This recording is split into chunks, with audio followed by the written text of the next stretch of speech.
Welcome in. Thanks for joining us here today at beautiful Columbia City Athletic Complex. We've got the Columbia City Eagles hosting the conference opponent Leo Lions. Grayson Bradbury on the mound. Ground ball gets through the right side. And the Leo Lions are going to have first and third as the throw to third from right field is a little late. Sorry for the late broadcast here from myself and Mr. Bell. We should be with you here for the rest of the broadcast. Here is the Eagles here at first and third, one out.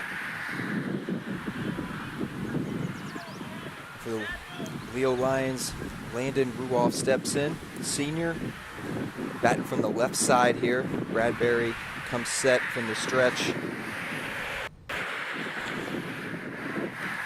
As that one's going to miss inside as he's behind the count, 1-0 to start.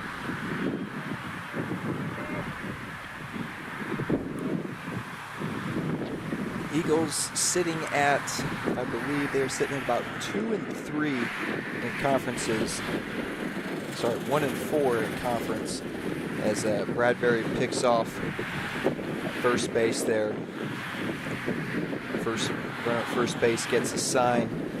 Let's see if we get a steal situation here. Count goes to 1-1.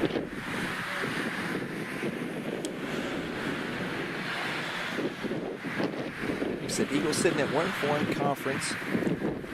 Not quite what they were hoping for to start the season. Obviously, they've had a lot of close games. And just beautiful piece of hitting there. Had a little bit of a hit, had a hit and run, and Ruoff puts it right through shortstop. The shortstop's six-hole spot there as Deckman was moving to second for the steal. And again, hindsight's 20/20, right? Like if he stays, it's there, but if he sees the runner going, he's not going to stay. It's not what you're taught to do most of the time. And the Lions push across the first run of the afternoon. They got runners at first and second with one out.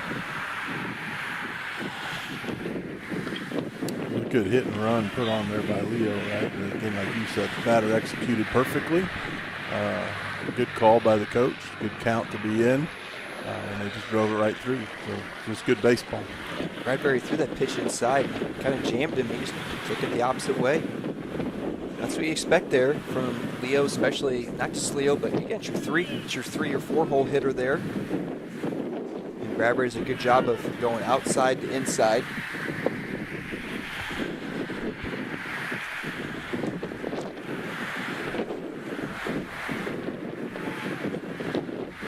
We got Patrick Drudy, Jr., catcher and third baseman. Bradbury gets the backwards K. You can see Drudy asking a question there. We don't know. Is he asking if that was, hey, was that out? Is that more on the low or outside from up here? Again, it looks probably there on the black, low and outside. We'll see if Bradbury can stay out there and rack up some more outs, or just get some tough pitches there that the little Lions have to kind of chase and keep it respectable. We've got 2 outs here. Runs at first and second, and Bradbury does a high kick to step off. Gets a look back to second.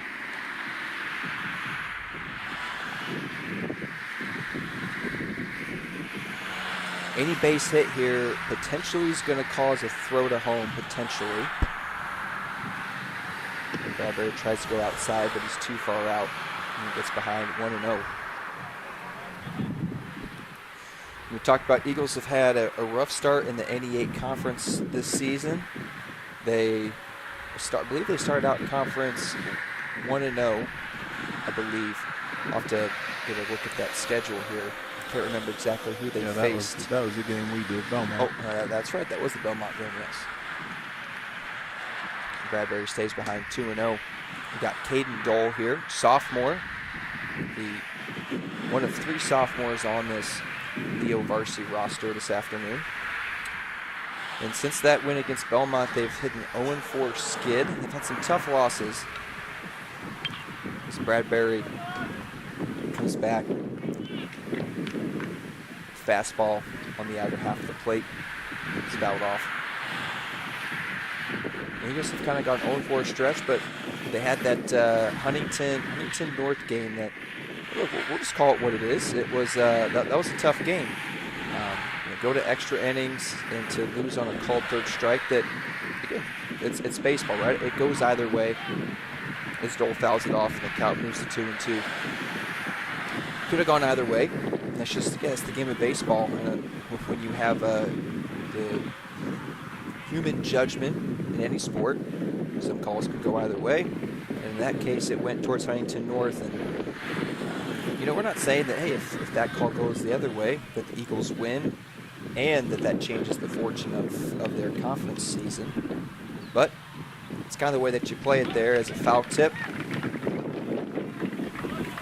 Ooh, and Neller, is that Neller? We got behind the plate. We got to check this.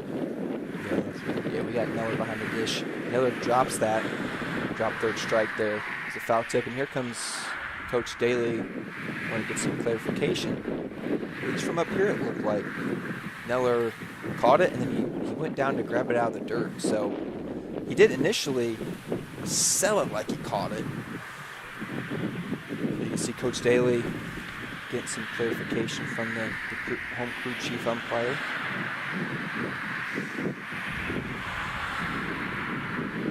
The count stays at 2-2 with 2 outs here. Outfield's got to be ready to sling that ball into the cutoff man. We don't want to get a bad throw to the plate where the runner's safe, and then the runners go to second and third here, and then it won't matter at all as Bradbury gets a swing and a miss.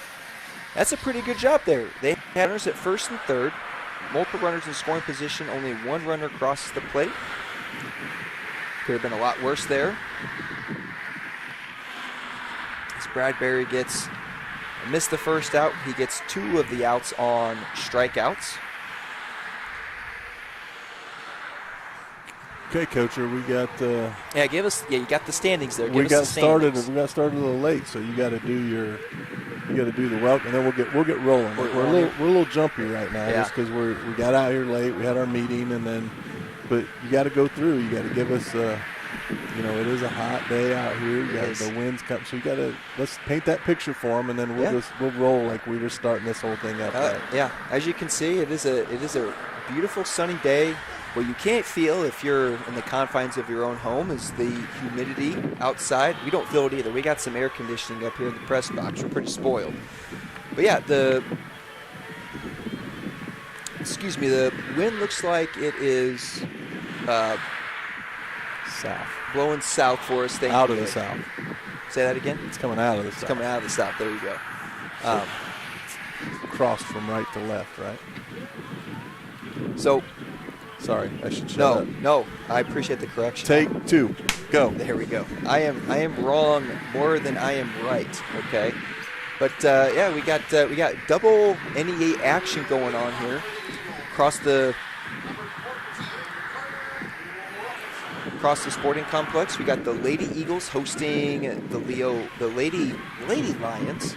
They had their game postponed last night. They're playing Carroll tonight. Oh, my correction, Carroll.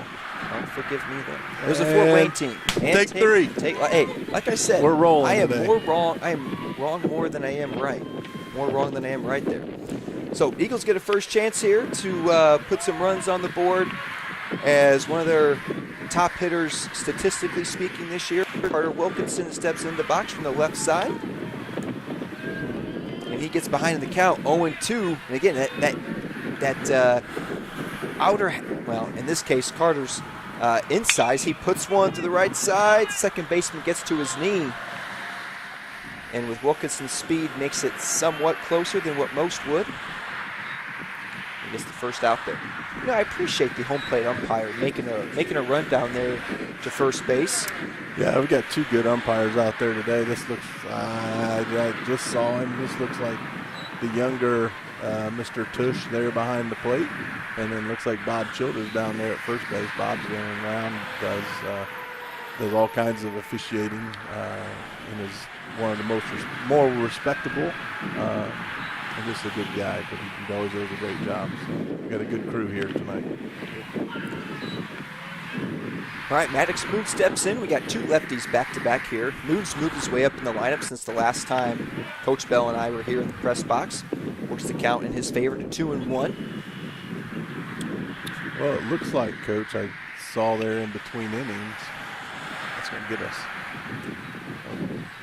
Saw between innings, looked like Trey Deckman is in street clothes over there. So I just looked down and saw that he wasn't in the roster. He was down in the sub slot, but he's in shorts, and so I'm not sure what's going on there. I hadn't really heard anything. So. Well, yeah, correction there. Earlier I did thought he was out there before I got a look at the lineup. That's Wilkinson that's playing short tonight. So I'll give you a quick lineup here. We got Wilkinson playing short. Maddox Moon, you just saw there, drop third strike. Max Moon's playing first. Up to bat now is Henry Neller playing catcher. In the 4 spot is Lucas Schmidt playing in right field. Grayson Bradbury's on the mound, batting 5th. Logan Fry is the DH. Devin Whiteleather playing in left field. In the we got Zach Berry batting 9th in center field. We got freshman.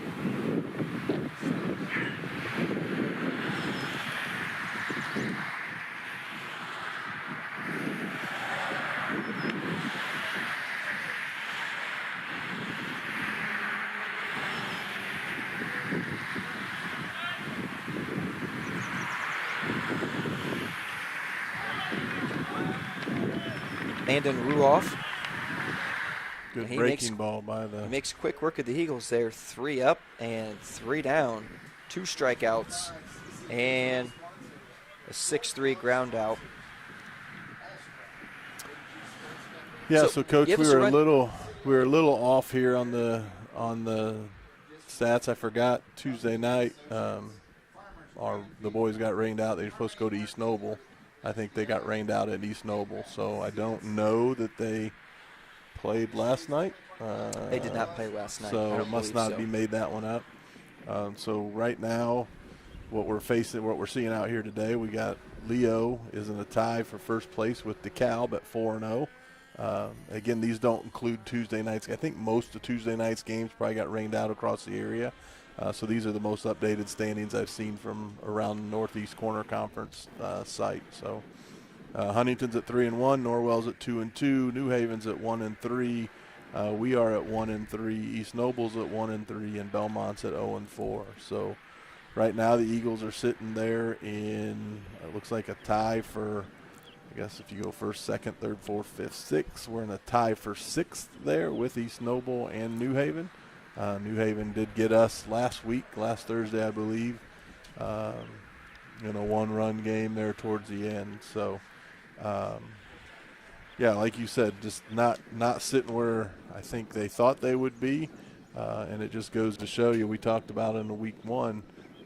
The Northeast 8 has always been considered an extremely strong baseball conference, one of the best in the state. I know when we were coaching together, we were told that early on when we came in about how good it was and how respected, and I think you just see that here. So, and we'll talk more about that as we go through tonight. Yeah, I mean, yeah, if you mind pulling that back up for me, if you mind pulling that schedule back up with that list that you had there. Yeah. There were a number of teams, right? Leo and DeKalb both have 14 wins. Huntington's at 13, Norwell's at 11, Columbia City, like multiple of them have more than half are in double-digit wins, right? New Haven is right there at 9-8, and Belmont's 5-10. East Noble's 8-6. It is. It's well, everybody's got a winning record except Belmont, right? Yeah, yeah. There Belmont's you go. 5-10. Even East Noble's 8-6. So everybody's got a winning record at this point. Bradbury's up in the count here to start the top of the second, 0-2. And shot goes to right, and looks like that's probably going to be extra bases for Holbert as he goes into a stand-up double there. And Bradbury got up to 0-2 and a nice job of 2-out hitting there from Holbert, junior outfielder.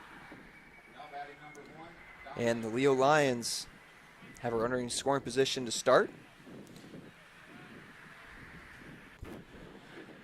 Yeah, it'd be interesting to see how well any 8 teams do in the postseason. I don't quite, I think a lot of them are actually in the same sectional, if I remember right. I think we're the only one maybe that's outside. I believe DeKalb, East Noble, Leo may all be in the same sectional.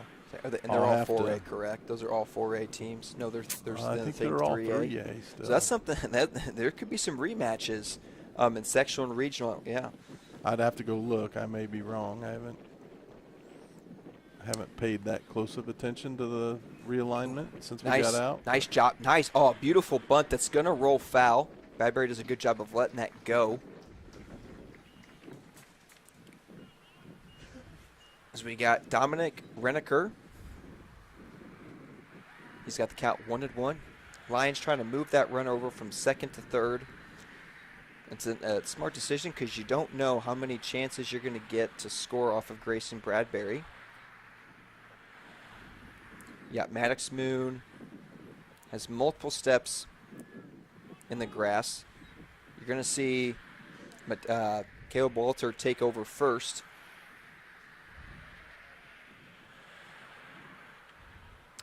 This is an interesting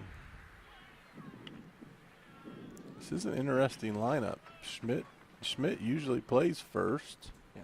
Moon usually plays right. So not sure what the rotation of that is. Not questioning in any means, just different. Maybe Coach Daly again just trying to change some things up, get a different look, right? You always talk about trying to make a visible change. Maybe that's one of the things he's looking at.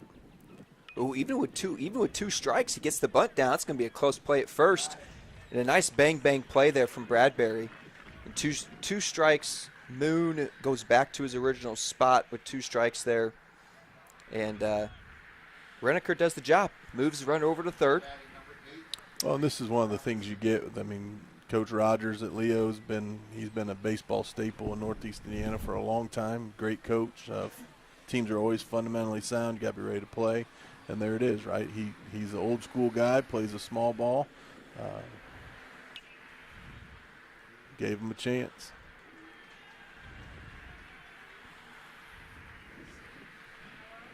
He had an error. Ball hit to Wilkinson at shortstop. The infield was in. Coach Daly had him on the grass with 1 out. Hard shot, short 1 hop to Wilkinson, just bobbled a little bit. And I think, Coach, that's been kind of the story for the Eagles this year. Is just they've just seemed to have had some errors at some wrong times that just kind of bite them every now and then. So. Yeah, and it's easy to sit back here and kind of criticize that. Maybe you couldn't see it from home, but Wilkinson kind of moved off to the side, and he didn't keep. And again, we're not saying that if you stay there, he gets it, but he kind of moved off to the side there, play off to the side, and then ate him up there versus staying in front and maybe charging it a little bit. Kind of ate him up there. And again, even if he fields that cleanly, run probably still potentially scores, but then you have 2 outs. But we got 2 strikes here. See if we can get a double play ball. As we at the top of the lineup.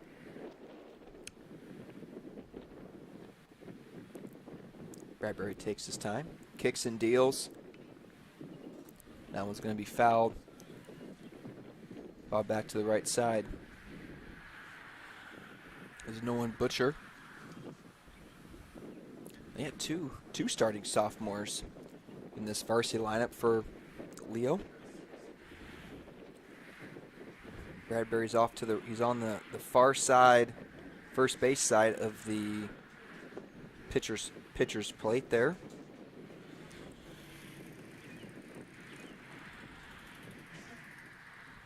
He stays ahead, counts at 1-2. See Caleb Walter there in double play depth at second base. Bradbury delivers, runner goes, the throw is down in the dirt, and Wilkinson Nice job of digging that out. Kind of redeems himself there. That's a tough pick. Making a throw that's online from Neller. It isn't right to him, or excuse me, it bounces, but he puts it in a spot that Wilkinson's able to dig it and get the tag out. Easy out call there for the field umpire. And now you got 2-2 count with 2 outs.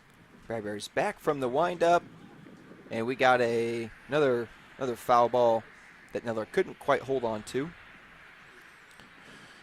Well, again, Henry did a great job. We always talk about throwing from the catching position. You got to give your guy a chance, and he did that. It's much better to bounce it in.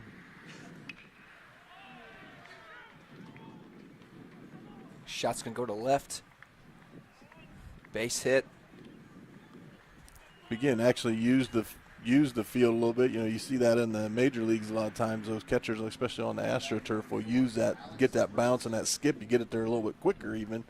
Not sure that's what Henry was doing on purpose, but, he was able to get it. But put it in a spot, like you said, gave it an easy chance for Wilkinson to scoop it and drop it. Makes that tag into the short spot. So just got to get out of this inning. They're getting, again, Leo, we talked last time, Leo's doing a good job of, they put 1 up in the first. They've got 2 up now, just making sure they're trying to win each inning and just keep pushing out there. So, yeah, 2-hole hitter steps in, Alex Robinson. He's ahead in the count, 1-0 here. He'll stay ahead with the next one outside. You mentioned we should be in for a good ball game here. Eagles got a good chance to spoil Leo's hopes at either outright or sharing a conference title with more than likely DeKalb. And that Robinson's shot goes right to Walter there at second base as the Lions push across 2 runs, make this 3-0 as we go into the bottom of the second. Eagles will bring up Lucas Schmidt, Grayson Bradbury, and Logan Mattia.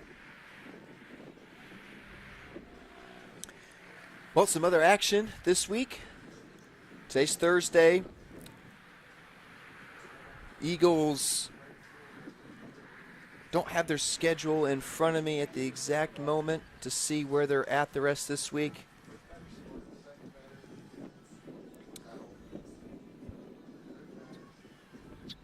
Next week, they have Norwell, and at some point, the East Noble Conference game's probably going to have to be made up at some point, potentially, since it's a conference game.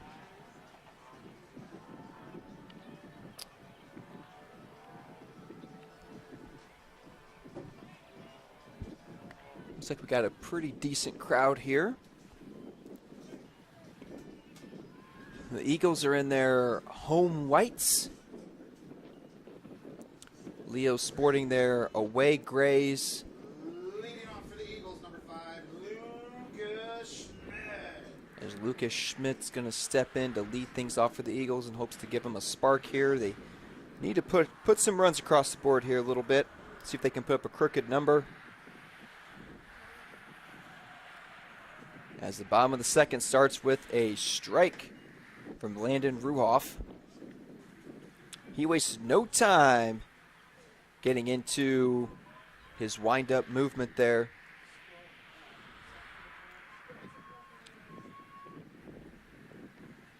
As that one kicks away outside.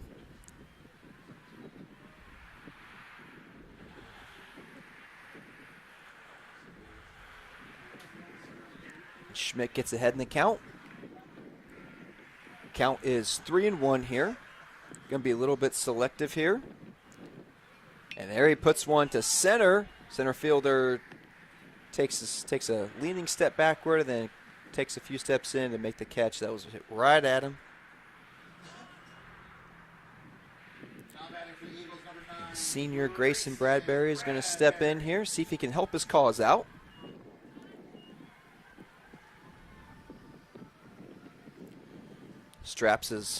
Restraps his gloves.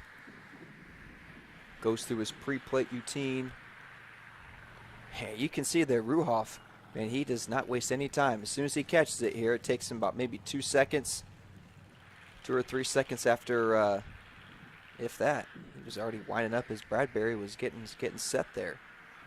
And it counts 0-2. He's working quick. And I'm sure the home plate ump's going to appreciate that. Well, and again, that's another one of those staples that Coach Rogers has always had. Those guys get up, keeps those infielders in the game. And there's a ground ball to shortstop. We got a 6-3 for the second out of the inning. Yeah, and you're not letting the batter really be in control. You're staying in control, not letting them get comfortable. Right. Well, and that's the thing, just like you said, and we've talked about this. We talked about this last. I got to quit saying that, right? But this is just any advantage you have to make sure you're the one in control and you dictate how this goes. And right now, that the Leo pitcher is doing that really well. So Matai gets ahead 1-0. Stays ahead 2-0. There's that one goes outside, low and outside.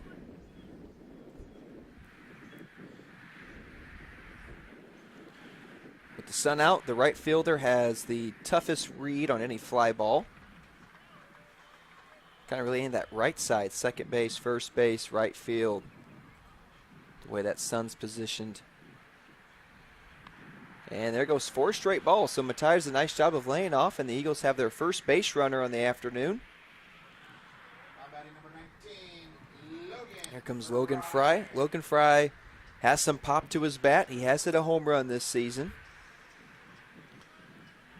So I think he may have had 2, Coach, I think. He very well might. He was one of the guys I think he's one of those guys that got one in the Huntington when they were coming back. I think he got one late in that one. I think he had gotten one earlier this season. So, yeah, he has 2 home runs on the season. It's a hard. Actually leads the team this year with 2 home runs. Does he? How many does it show? How many extra base hits he's got over there? Well, I can do some quick adding. He looks like he has 5. He has got 5. Yeah. So he's got 2 home runs, 3 doubles. Okay. Yeah, so he can definitely put one there.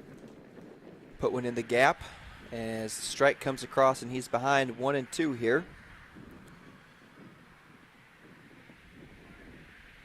Matai gets his lead. Ooh, and there's the outside that we talked about as Fry goes down with the backwards K. You know, it'd be interesting if they get some runners on.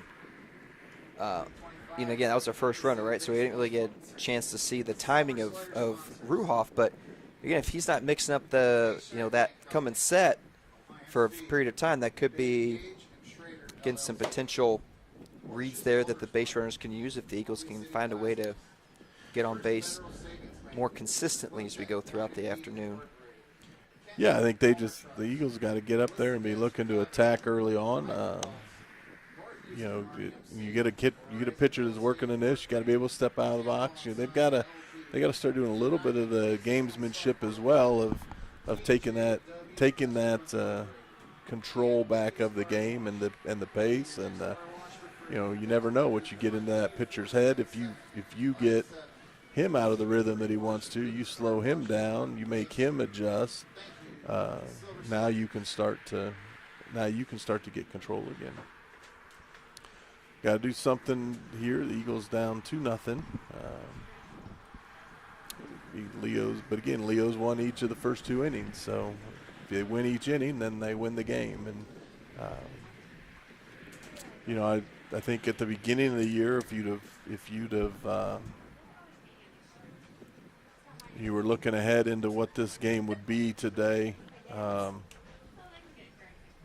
think you'd had a really good bet and safe bet that this probably would have had a role in playing the conference championship. Yeah. And like we said, the Eagles just haven't quite been able to get over the hump. I think each of their conference games, I think they lost by 1 to Huntington. Extra innings, they lost by 1 to New Haven.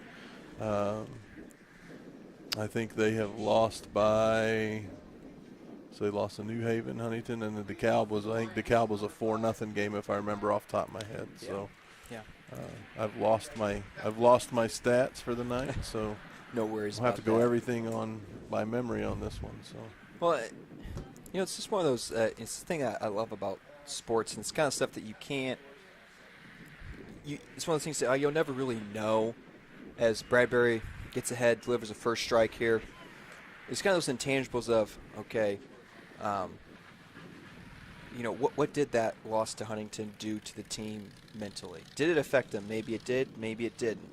Again, I don't know if the DeKalb game was the very next conference game that they had.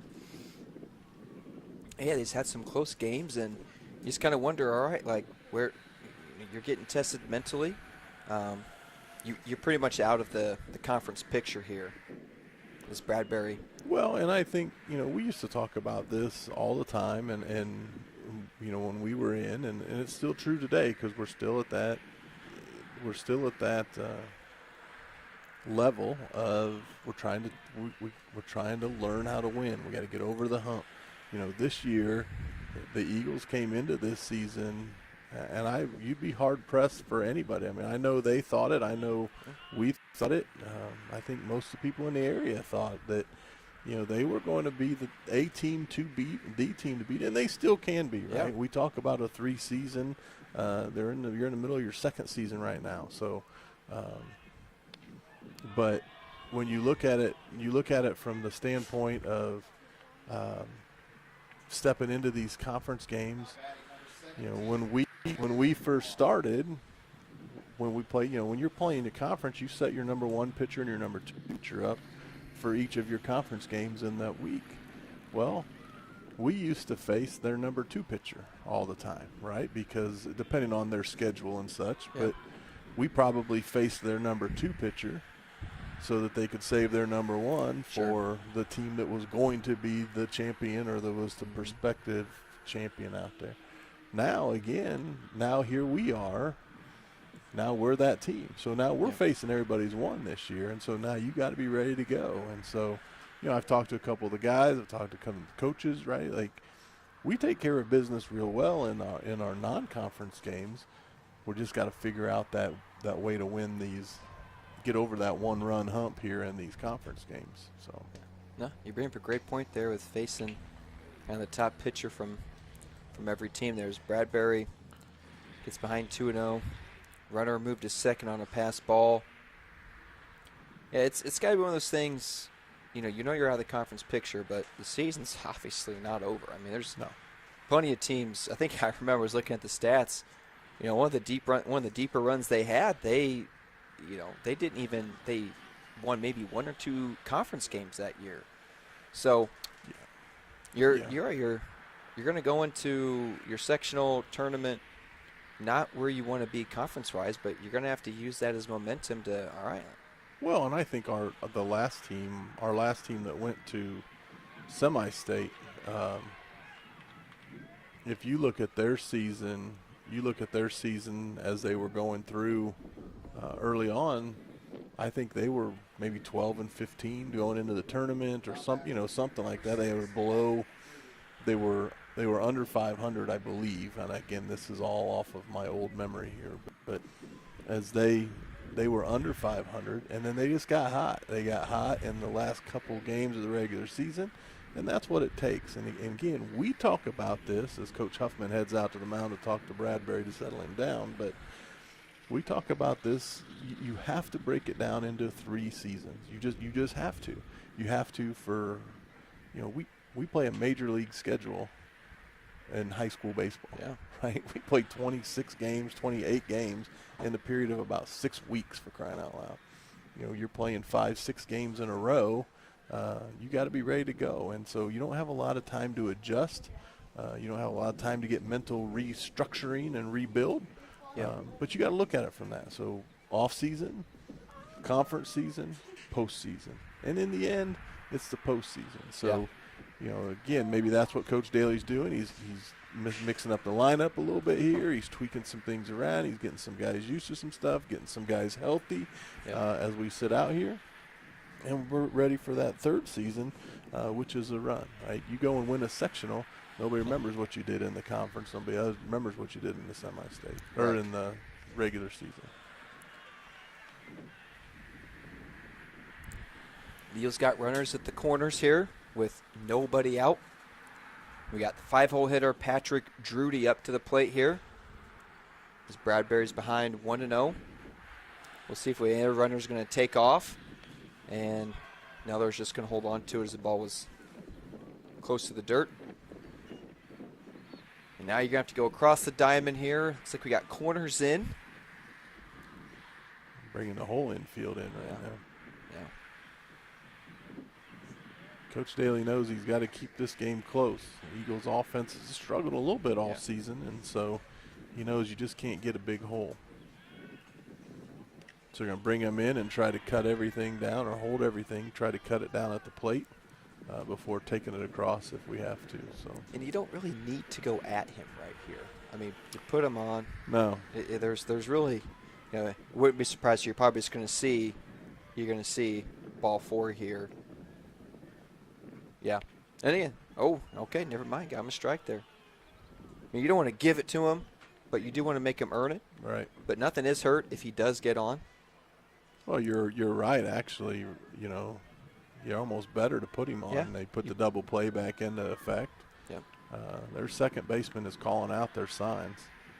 Ooh, So their swing and a second miss there. baseman feels like he's got a read on what we're throwing. I saw him give a signal in to the batter a couple different times there. So Yeah. he's either got Henry's read or he sees something in Grayson, but he's giving him the same Yep. thing again. He's touching that chest there. Yeah. That's one We'll of the things see if it's the same pitch.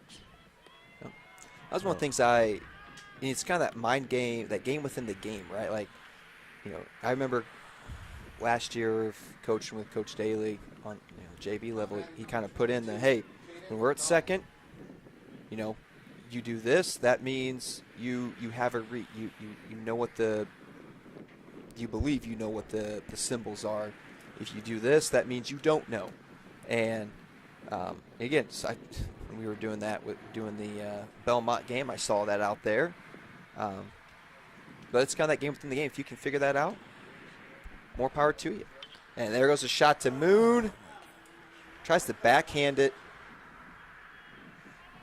And 2 runs are going to score here.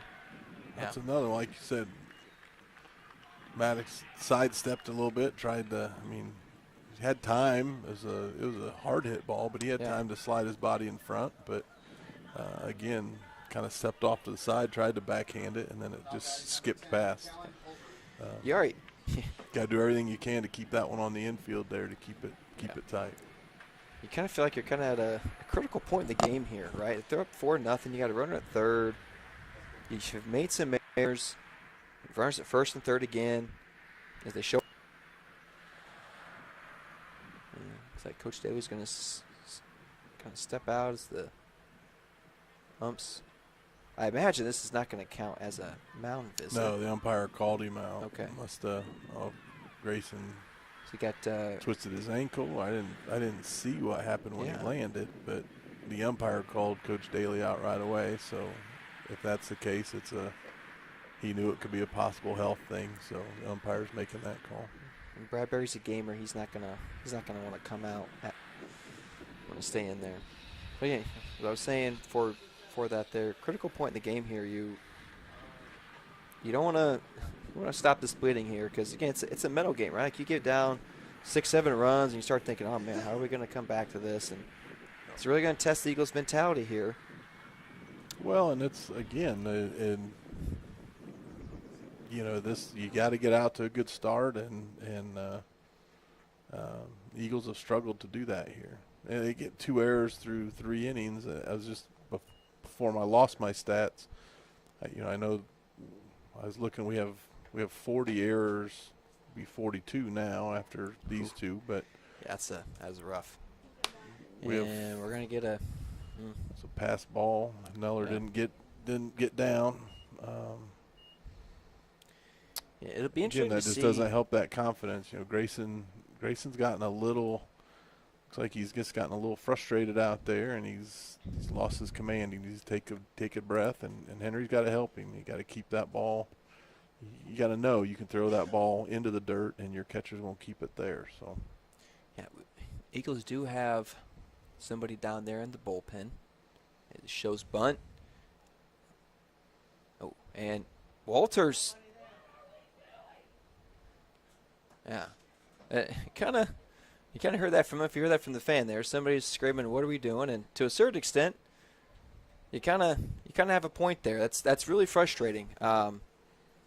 You know, again, it's a bunt that kind of bounces really high. Another gets it. Moon's crashing, and Walters kind of, I don't know if he was taking his time, if he didn't know where he was supposed to be, but he was even kind of going there, and Neller just kind of held on to it. Yeah, Eagles got to figure this out here. It does not look like everybody is fully locked in, and there's a shot to left. There we go. And the runner's going to hold at third. Good throw in there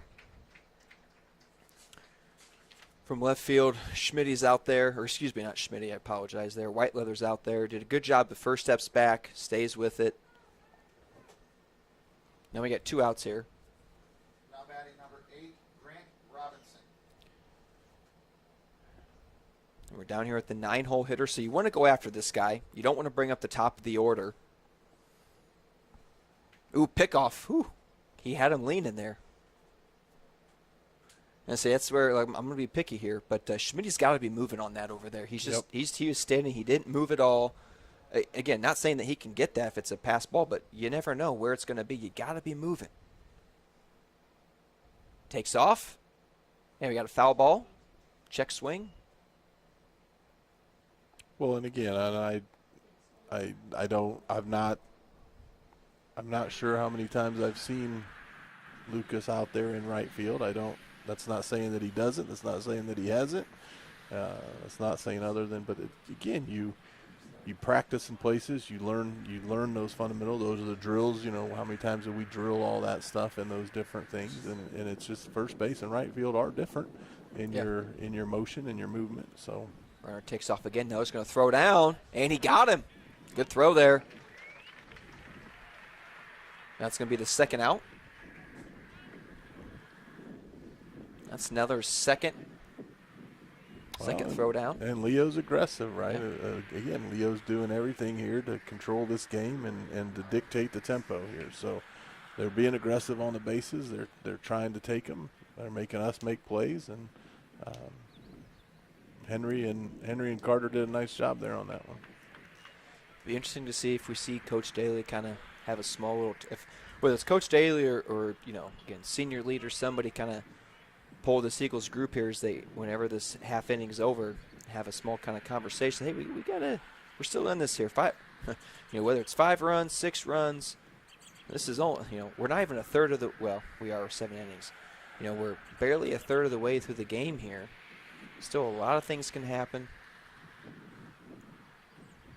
It counts at 2-2, 2 outs.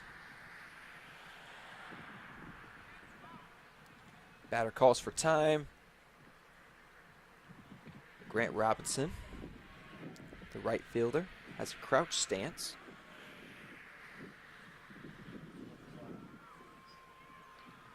Bradbury looks in. He kicks, delivers. Robinson lays off the outside pitch.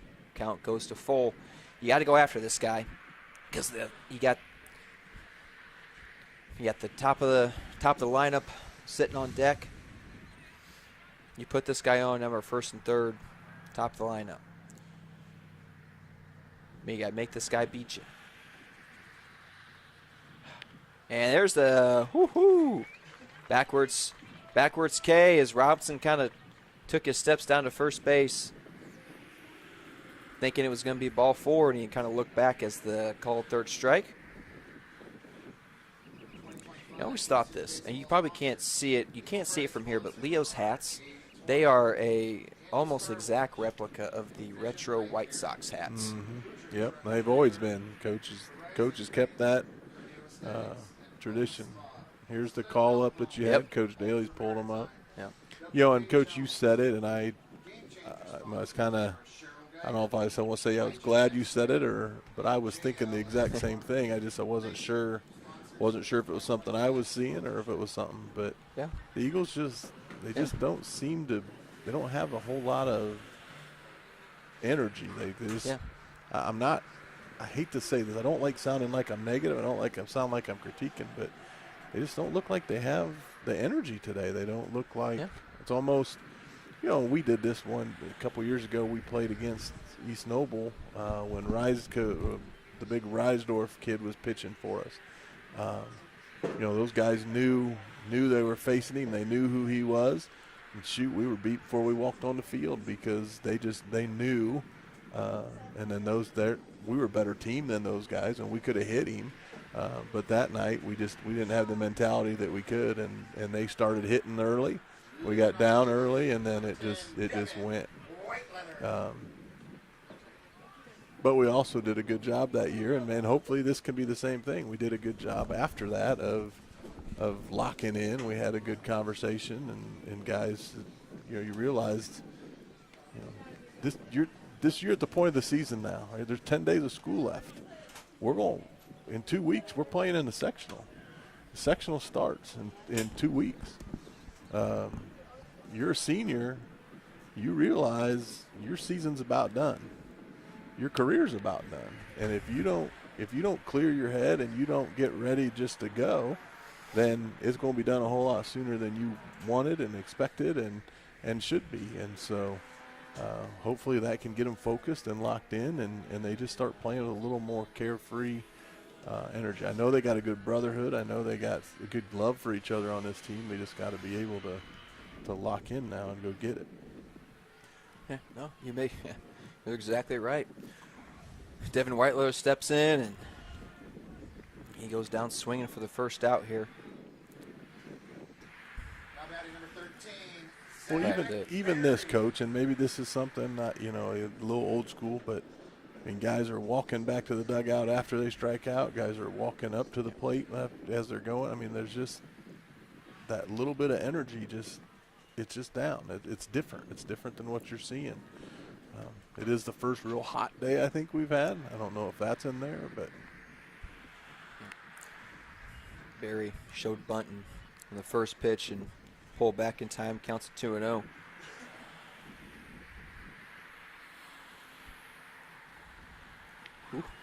Yeah, you brought it up. The expectations were definitely high going into the season. I specifically, and you want that confidence. Like, you have to have that confidence. I specifically remember, in the fall, I had one of the baseball boys in my class. I had a few, but there was one that was, we're gonna do, we're going to do this year, kind of saying, hey, this is where we're going to be. It's like, hey, I love that. And I said, look, let's, focus on winning this first. Win this first, and then get there. Again, you love the confidence. You just hope that when you have that confidence, all right, this is what we want to do, and then you realize, oh, man, this season's not going how we want to go. Like, well, you can't just give up. Like, that's the adversity. Right. And every almost every team that wins something, that does something great, is going to hit that point of, man, like, this is not going how we want it to go. Right. I don't love the NBA here as Wilkinson steps in with 2 outs and up ahead 1-0. But the Boston Celtics, lost Jason Tatum. They were down, 2-0. And they were down, 3, and here they are. 3, it's now 3-2, right? Like, it didn't. That seems serious to go how they want it to go, and they got to, all those great teams. You figure out a way to push through some type of adversity, and so hopefully the Eagles can do that. I don't know anything about their section other than I know Northwood's always has been in almost everything. They're a pretty respectable athletic program. They're a solid baseball program. Northwood and Fairfield is a good baseball program up there. Those will be two of the probably the favorites, I would say. Yep. I'm sure that not knocking our Columbia City Eagles, but with the way currently where their season sits, they're probably not and I don't know where Northwood sits or Fairfield or Tippy. but they're probably not the favorite I right would now. still think. I mean, again, with our talent and with again, we're 13-6 overall. Yep. You know, that may be one of those. You know, the good thing for us not and being in that sectional is these aren't teams that we've seen. Yeah. Correct. Valley, I believe, was in a tournament that the Eagles played in earlier this year. Yeah. I don't know if we played them, but I know Valley's up there in that. Wawasee, maybe. I think is that who we drew maybe in the first round. I can't remember here. But you know, that's.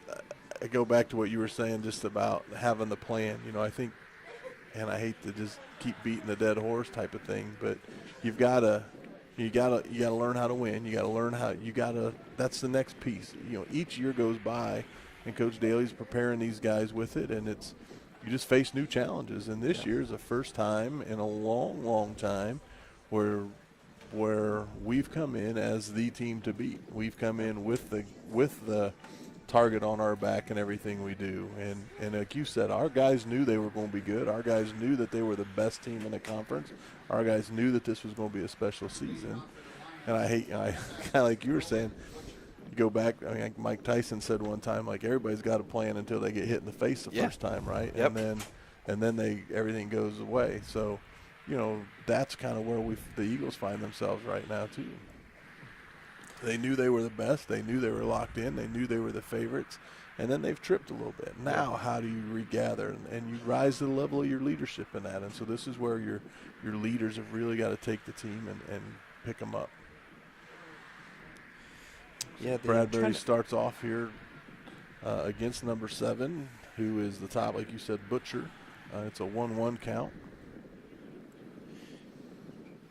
Yeah, I'm trying to find the shot goes down to right. Butcher fouls one off to right. Yep. Trying to find. Schmitty made a good effort at it. It was just a little far out there. Trying to find all the record for again just Northwood. And I can't. Every school kind of posts stuff differently. Whether it's on their own school sponsored app or a website. Now everybody does it on Twitter or on their social media. But I couldn't. Max Preps. I don't know. A lot of people don't put their stuff on Max Preps throughout the season, but sometimes that'll break it down by sectional for you. Bradbury delivers the 1-2 count. Just a little bit outside. So 2-2 now on Butcher. He looks down, gets the sign from Coach Rogers, steps back into the box.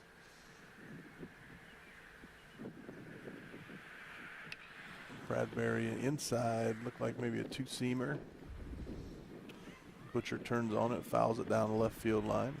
All right, so yeah, according to Max Preps, Northwood, they're at 14-8. They're 6-5 in conference, so they're not in a spot to win their conference. Bradbury strikes out Butcher on a fastball down the middle. We'll see if they. Eagles throw it around the infield. Got one down. Hopefully, let's put our first 0 up in the game here. What's Fairfield's mascot? Falcons. So if I can pull this one up here. So second batter Robinson, number 4, steps in, gets the signs from Coach Rogers. Bradbury deals a little high. Yeah, Fairfield's. They're 12-6. That's according to Max Preps. So yeah, it should be a very competitive sectional. Tippy Valley is 2-14, so you would think that would be a team that's initially not favored, but again, obviously you never know. All right, we got counts at 1-1 with 1 out here. Showing bunt. Leo's showing bunt quite a bit this afternoon. This is their second hole hitter here. Center fielder Alex Robinson.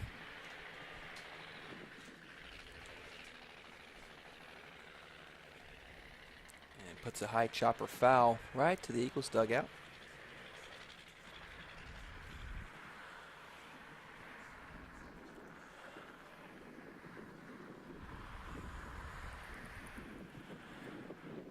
Scores at 5-0. Leo. As Robinson fouls that one right back. Count stays at 1-2 here.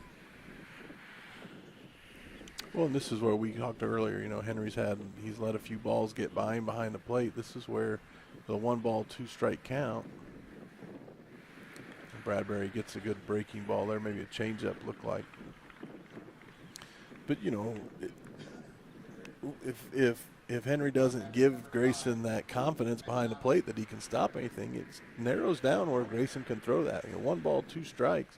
And you want to play out on the outside. You want to play low. You want to play high. But you got to have the confidence that if that thing hits the dirt, that it's going to stay there. Yeah. Henry's gone here when there's nobody on base. He's gone to this new fandango style of, 1 leg down, 1 thing out, 1 leg out. It does help you bring the ball down, but I think that's a thing that you use with certain pitchers. Grayson does a good job and naturally keeps his ball low, so not sure Henry needs to be able to do that on this one. All right, Grayson delivers a strike there, 2-1. We got the 3-hole hitter here. Yeah, not sure he delivered a strike, but it was called a strike. It was called a strike, yeah. As McDonald fouls it off himself. All right, looks like we got a chance here for the Eagles to defensively put up a goose egg here. See if Grayson can rack up another strikeout. So far, the Leo hasn't had a ton of hard hit balls. They've had, again, we talked about, there's been some errors.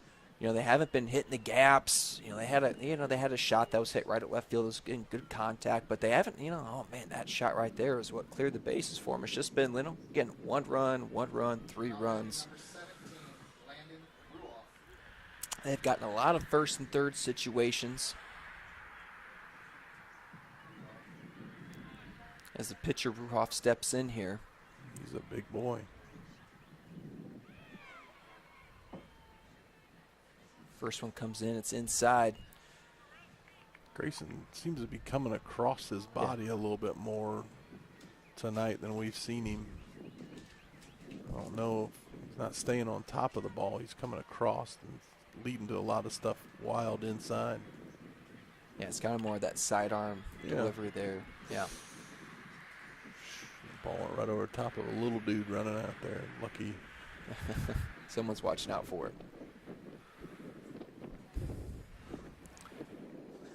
Well, if you're just joining us, we are in the top of the 4th, 2 outs. Leo has 5 runs. Eagles have nothing. Runners at first base.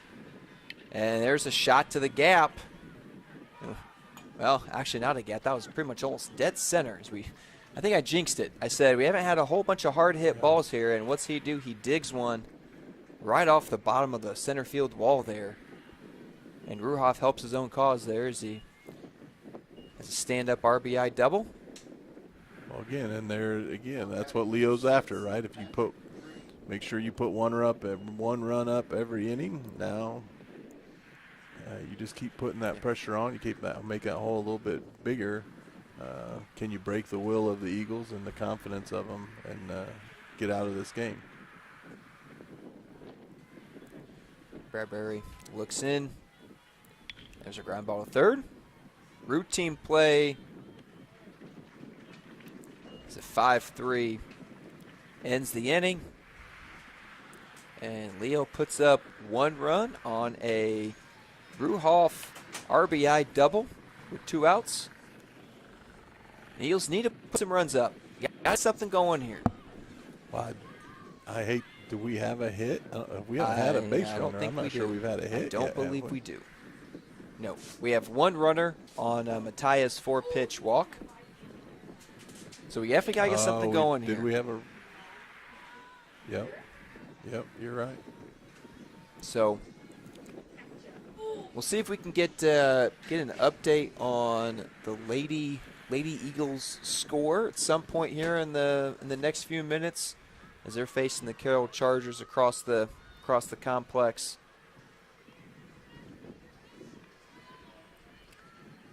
I believe.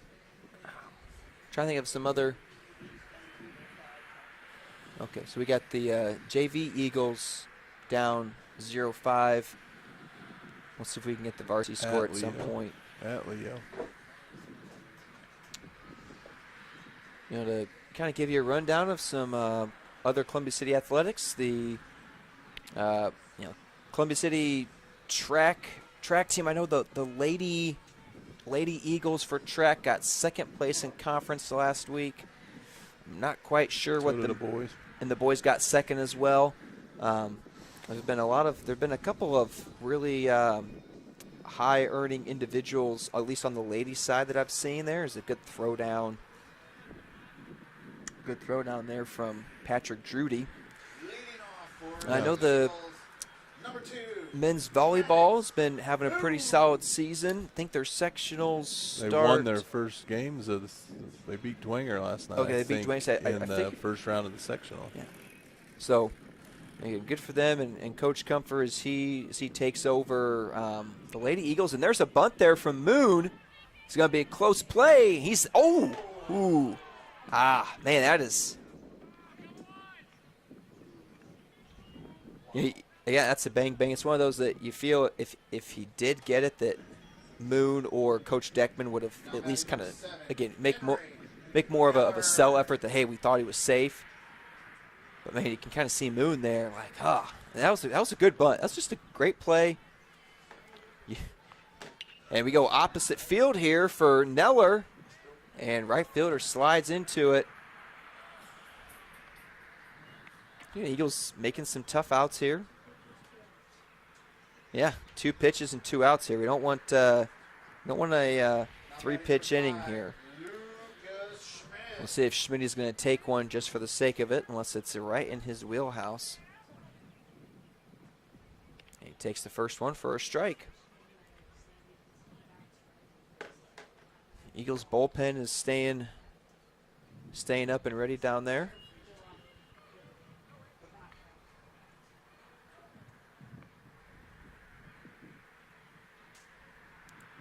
Schmidt watches the second strike come in. Kind of on that outside half of the plate. Pitcher knows that outside corner. He's got it. He's going to widen it, I'll bet you this time. Yep, you said it. Oh! And they got him. That's a drop. Throw it down there. That's wow. That was kind of late. I don't know. He came out of there to call that third one. He's got one of them stand-up ring-ups is what he's got. So he was standing up pretty quick. I think it looked a little low, a little outside, but yeah. This umpire again, he seems to be pretty consistent. He's had a pretty big zone. I'm not going to say he hasn't had a big zone, but he's been pretty consistent most of the night with his zone. So, Coach Deckman having some words down there. Yeah, Neller or Schmidt kind of stood there. Got a different. It's like we're changing pitchers here. Looks like we're going to bring in. Number 12 is on the mound. Logan Mattia. He's had a handful of appearances on the mound here. I'll bump Grayson over to. They bumping him over to short now. Looks like he's heading out to shortstop.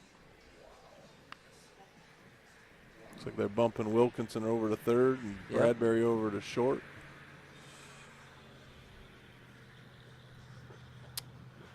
Yeah, that's what we got there.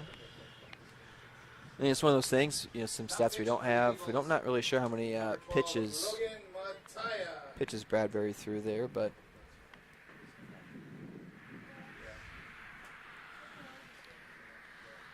so we'll see the freshman Logan Mattia.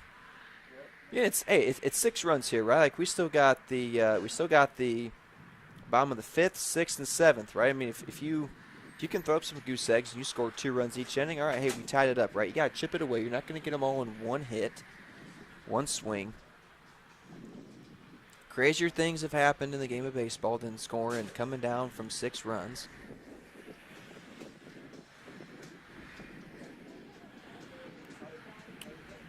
I'm sure at some point next week, Leo and DeKalb will have to play each other, and then based on how it's looking, that'll probably be the deciding factor, potentially, for the NE8 conference champion.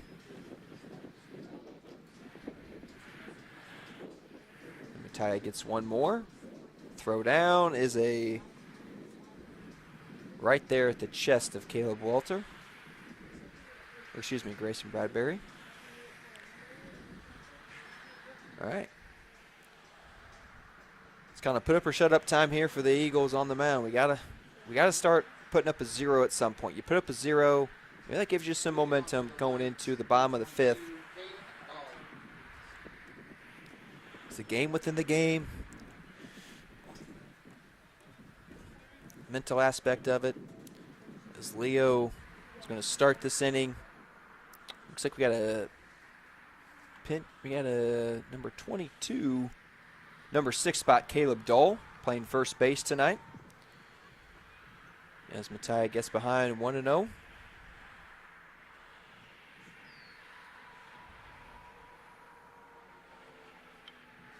There's routine ground ball. Forehand by Bradbury, throws it across.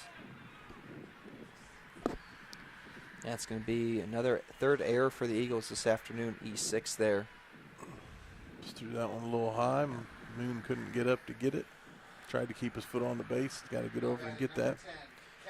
Neller did a good job of running down the first baseline to be there. Well, and this is the thing, Coach, we talked about. I know this is kind of what snake bit the Eagles, I think, all year. Looking at the stats, I think I started to talk about this earlier, but I think going into tonight, they had 40 errors on the season, but 14 of those were in conference games. So, through 19 games, almost, essentially 20. I'm not real good at math, so we'll round that up to 20, right? But through 20 games, you have, now 43 errors, and 17 of them being in your conference games. That's just that doesn't bode well for having a chance to sit yourself up in a good spot. So, I hope, and I'm sure we will. Right, Coach Daly will take this and bring it back in and get the guys and just start. You got to focus in on those fundamentals. You got to get relocked back in, and a lot of times that's what you need. It's what you need to do to refocus your guys when you get into these little slumps and struggles that you get into. Just go back to the fundamentals. Go back to the pre-practice drills of infield ground balls, and you're able to get 100 ground balls in 10 minutes because of just the small amount that you're working. But it's just that fundamental piece. And yeah, kind of. There's a shot to left field. As Whitler's going back. Let's go. And he puts one over the fence there. Is Dominic Reneker. Over the Eagles' eye and left center field. It's going to just add to this lead that they got here. And the Eagles got to be careful. You could, if you're not careful, they can put up 2 more runs to make this 10-0, and you could put a goose egg. And you're going home early tonight, and that's not what you want here. Honestly, the Columbia City baseball program should not ever. How this has been built up with you and Coach Daly over the last, 6-7 years, it should not be getting 10 run ever. That should be a expectation. We do not get 10 run in conference or just in at all. That's just disappointing at the moment. But one thing I saw before that, before Reneker hit that home run, as he was coming up to the bat, coming up to plate, there is, and there's Grant Robinson. I don't know if you call that it looked like a little. It was a hard line drive. May have been kind of the way White Leather was adjusting to it. It kind of looked like it may have been knuckling. Yeah, he kind of dove on him a little bit. He kind of dove head first for that. And he kind of again, it's easy for us to say it's probably you're sliding like you're going to second base. But and what I was saying was before Reneker came up to plate, Holbert went down strikes, and he was talking as he was going out to Reneker, kind of making a arching movement there. And I don't remember there if that home run was off of a curveball, off-speed pitch, fastball. Yeah, it's kind of that communication. Get better there. About looking at that stuff. Yeah, we get into this a little bit more. We'll get better. We'll start catching on. Yeah, we get some. Get some belt in the games under our belt. We're still rookies up here. We'll get. Or I am. You're the veteran. We must have had a balk here. Yep. Yeah, Tommy didn't come set. So here's what I've always struggled with, this whole come and set thing, all right? So, this is what I don't quite understand. So I remember being at first base, years ago. You're on the road, and this pitcher was not coming. I mean, in my definition of coming set, was not coming set. So I asked the, hey, is he coming set? Yeah. What's the difference coming set? Is it a millisecond? Is that coming set? Okay. All right. Whatever. Like you're not going to let me show you up. Okay. Like I get that, but it's so you can't even interpret it because it's just you just got to pause. Well, if you pause for 1/trillionth of a second, is that a pause? Well, by definition, it is, right? I mean, come on. Like, well, technically, it's supposed to be a clear stop in motion, right? Like, yeah. And again, Mattia here looks like he never really lets his hands come down. He keeps his hands high. He actually starts with his hands down at his belt and then brings them high and keeps them high. Yeah. And never really sets into that. Which is, again, that is a technique that a lot of guys use. But he's just got to make sure that it's even more. I think it's even harder at that point with it keeping it high there to be able to make sure that you get that stop. And part of that comes with your feet. Part of that comes with the rest of your body. He kind of seems, as he was settling even right there, his feet weren't set. His hands were. Now you put that in that umpire's call if your whole body doesn't come set. Yeah. The thing that always got me was, ground ball. Wilkinson kind of jumps, fires over, and he gets the out there. All right, so the Eagles keep it at 8. Got to get some runs here. Daly's going to come out. You think he's going to have a word with the field ump. But the thing that always got me was at the JV level, umpire, I think I asked, I don't remember what year this was, but say you're going to call it, like that's a ball. It's JV ball. What? We're at high school here. Come on. Yeah. Like, come on, this isn't, 11U, playing travel ball or playing, park ball. Like, no, this is JV baseball. This is high school. So, anyways. All right, Coach, last time we were on, we had some fun with Immaculate Grid. Yeah, Coach so we'll see if Beckman's talking to the home plate umpire. Coach Daly's talking to the field umpire. We got. All right, we'll see if you can help us out here. So, Coach, I'll give you some shots here. Oh, my gosh, Coacher. Okay. We got There's Boston. 3 of them tonight. Yep, I chose yesterday's because today's was a little too easy. We got player for Boston and Miami. Okay. We got Miami and Philly, and we got Miami and Baltimore. We got Angels in Boston, Angels in Philly, Angels in Baltimore, White Sox with Boston, White Sox with Philly, and White Sox with Baltimore. As Mattia watched the first one for a strike here. Coach, I tell you all the time, I'm not a baseball guy. I don't know any of this stuff. Oh, but you grew up watching baseball and knowing different names.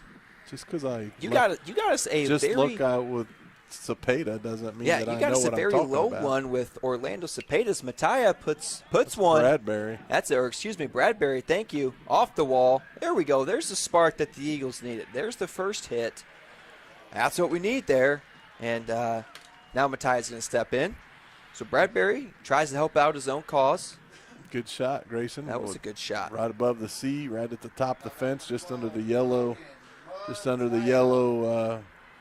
tile protector there. So, again, put a guy at second now. Just start trading positions. If you can trade positions here or trade spots with them here a couple times, it becomes a whole new game again. So, good senior leadership there by Bradbury. All right, Eagles got their first runner on in scoring position, first hit. And Mattia's going to sky one, kind of into dangerous territory. We got a collision. Ooh, we almost had a collision. That was, whoo.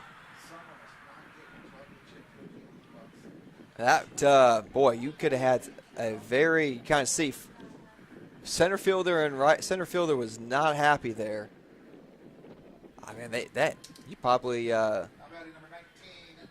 Could barely fit a piece of paper between the two of them as they ran past each other. That was close. All right, Coach, help us out here. We'll do White Sox in Boston. This one goes out of play. White Sox in Boston, huh? Yeah. There was a pretty good pitcher that pitched for both of them, wasn't there? Currently, yes. He pitches for the Braves now, I believe, but that'd be Chris Sale. Yes, that's what I was thinking. There you go. Well, Chris we'll Sale, put good that call. one. That'll be a popular one. I don't like using popular ones, but I don't have a different Well, one. I'm not at the here to moment. help you win. You're just asking me questions. I'm just giving you. I'm surprised. Only 18% of people put in Chris Sale yesterday. I'm surprised by that. Coach Armstrong listens. If he's out there listening, Yeah. we need. He can't text me. Sorry. Ah. Sorry, Coach. My phone's dead. So He doesn't have my number, You so I'm can't not going text to me give on it to that him one. over the air. send me something subliminally here, Coach He'll, Armstrong. He'll have all of those for us. He'll tell me tomorrow when I go in, when I use his room during his prep. Yep. He'll give me something. Yeah. All right. We got. He and I had a long conversation after our last one about the movies that you didn't know. And oh yeah, we did. Yes, we did. So, Yes, we did. there's All right. We got a base hit, and he's going to send him home. Nope. Here comes going to hold him. Yeah, that was a good decision. Now we got runners at first and third here. Like we said, we got to put some runs on the board here. We got one out. Fry did a nice job reaching out and he actually pulled an outside pitch, but was able to pull it through that shortstop third base hole.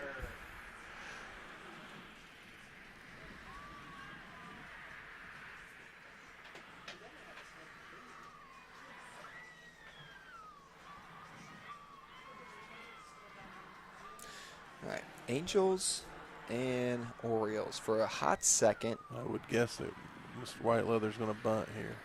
There you go. Yeah, I'm over here thinking about this immaculate grid, and you're focused on the game. What do the audience actually want here? I think they want the actual baseball game here. Well, again, Devin's got some great speed. Yep. He's struggled with the bat over the years, I know, and I know he hasn't had a lot of attempts this year, so my guess is he's probably looking to square. Gets a good bunt down, moves him up. Yeah. Okay, now we got two outs with runners in scoring position. That's going to bring up the 9-hole hitter, Zach Berry. You know, Barry always has had a nice – Barry's got kind of a natural swing that just by his stance and the way that he steps a lot of times, he has a tendency to shoot that ball down that right field line. If he can shoot one of those down that right field line now, we'll get 2 runs, and 8-2 is a different game than this 8-0. So again, Zach has his natural stride as he steps a little in the bucket, so he steps towards third base, which pulls his bat away a little bit, which gives him that chance to shoot that thing down there. So even an inside pitch, he can punch down that right field line. He's going to get some good looks here as Wilkinson's on deck. So Ruhoff's definitely want to go after him here. He's behind 2-0, and he's behind 3-0.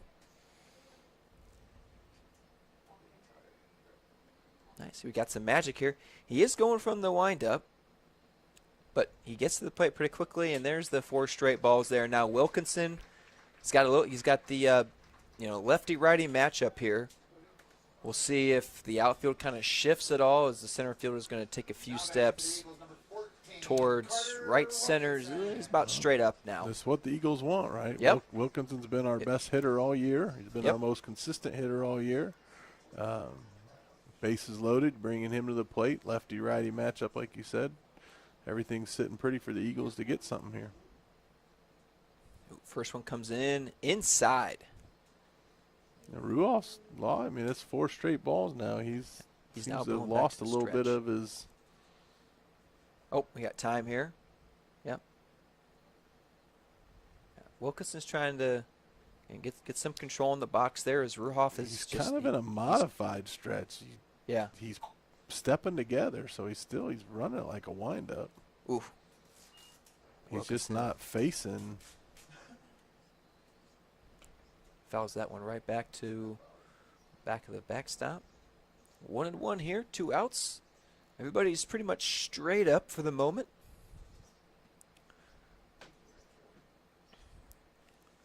Here it comes in. He pushes one to short, and it's going to be an easy out at second. Yeah, reached for that one. Yeah.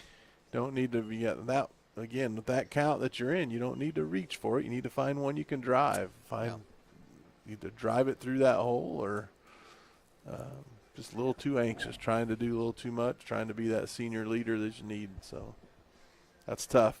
Eagles look like they got a little bit of energy back in their step. Look like they had a little bit of momentum going, and then that can be a hard one to get shut down there and be stuck at 0 still.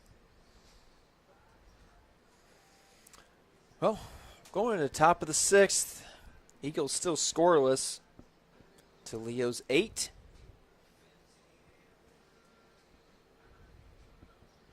Still got Logan Mattia on the mound. No other changes defensively. Matia's got that black arm sleeve.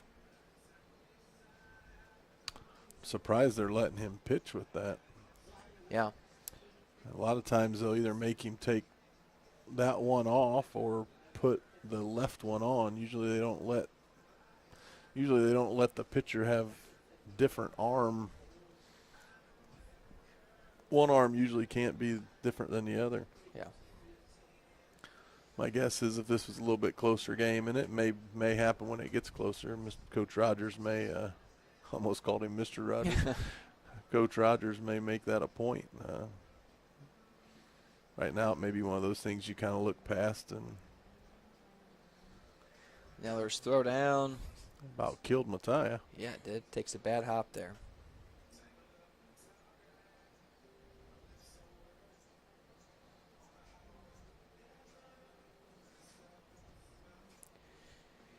How'd you lose your pitcher? The catcher drilled him on the throw down to second in the end of the warm-up. We got some overcast clouds making their way in here. Leading off for the Lions, number 5, Luke McDonald. As Luke McDonald steps in, the 3-hole hitter, shortstop. Batting from the left side.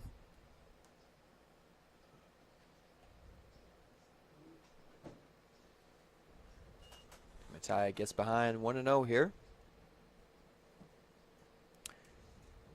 Second baseman, Caleb Walter, playing right on the grass there. A little defensive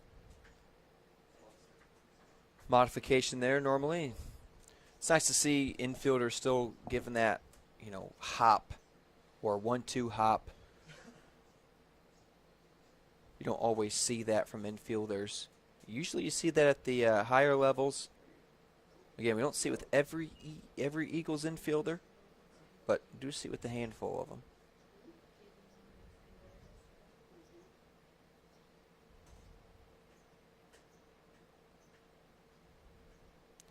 Mattia delivers the 2-1. As he misses 3-1.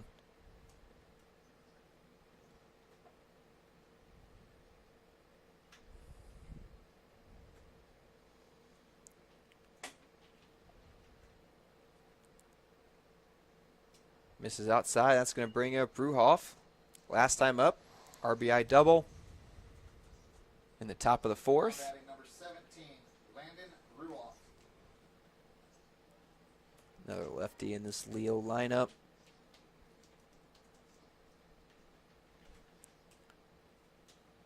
McDonald's got the right hand protector or sliding protector sleeve, whatever you want to call it, over there at first base.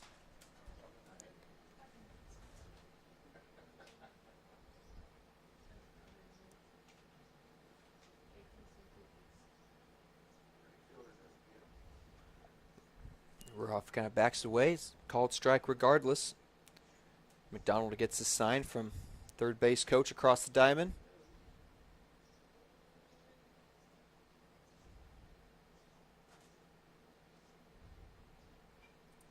He shoots that one foul the opposite direction. Brings the count at 1-2.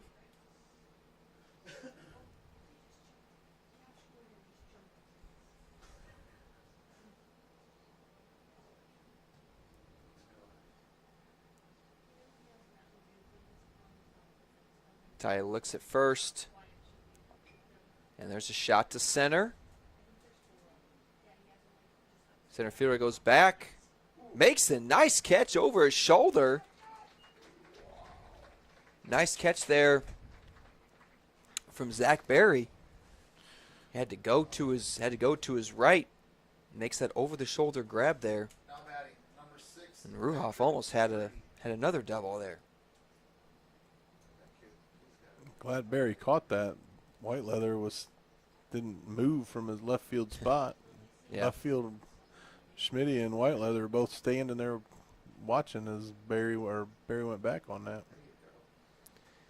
Yeah, we got to talk about it, right? It's those little things. Well, those are the fundamental things that you Yeah. look for in these things. Like, again, if you're not doing them now, are you doing them the rest of the time? And is that where you're taking that?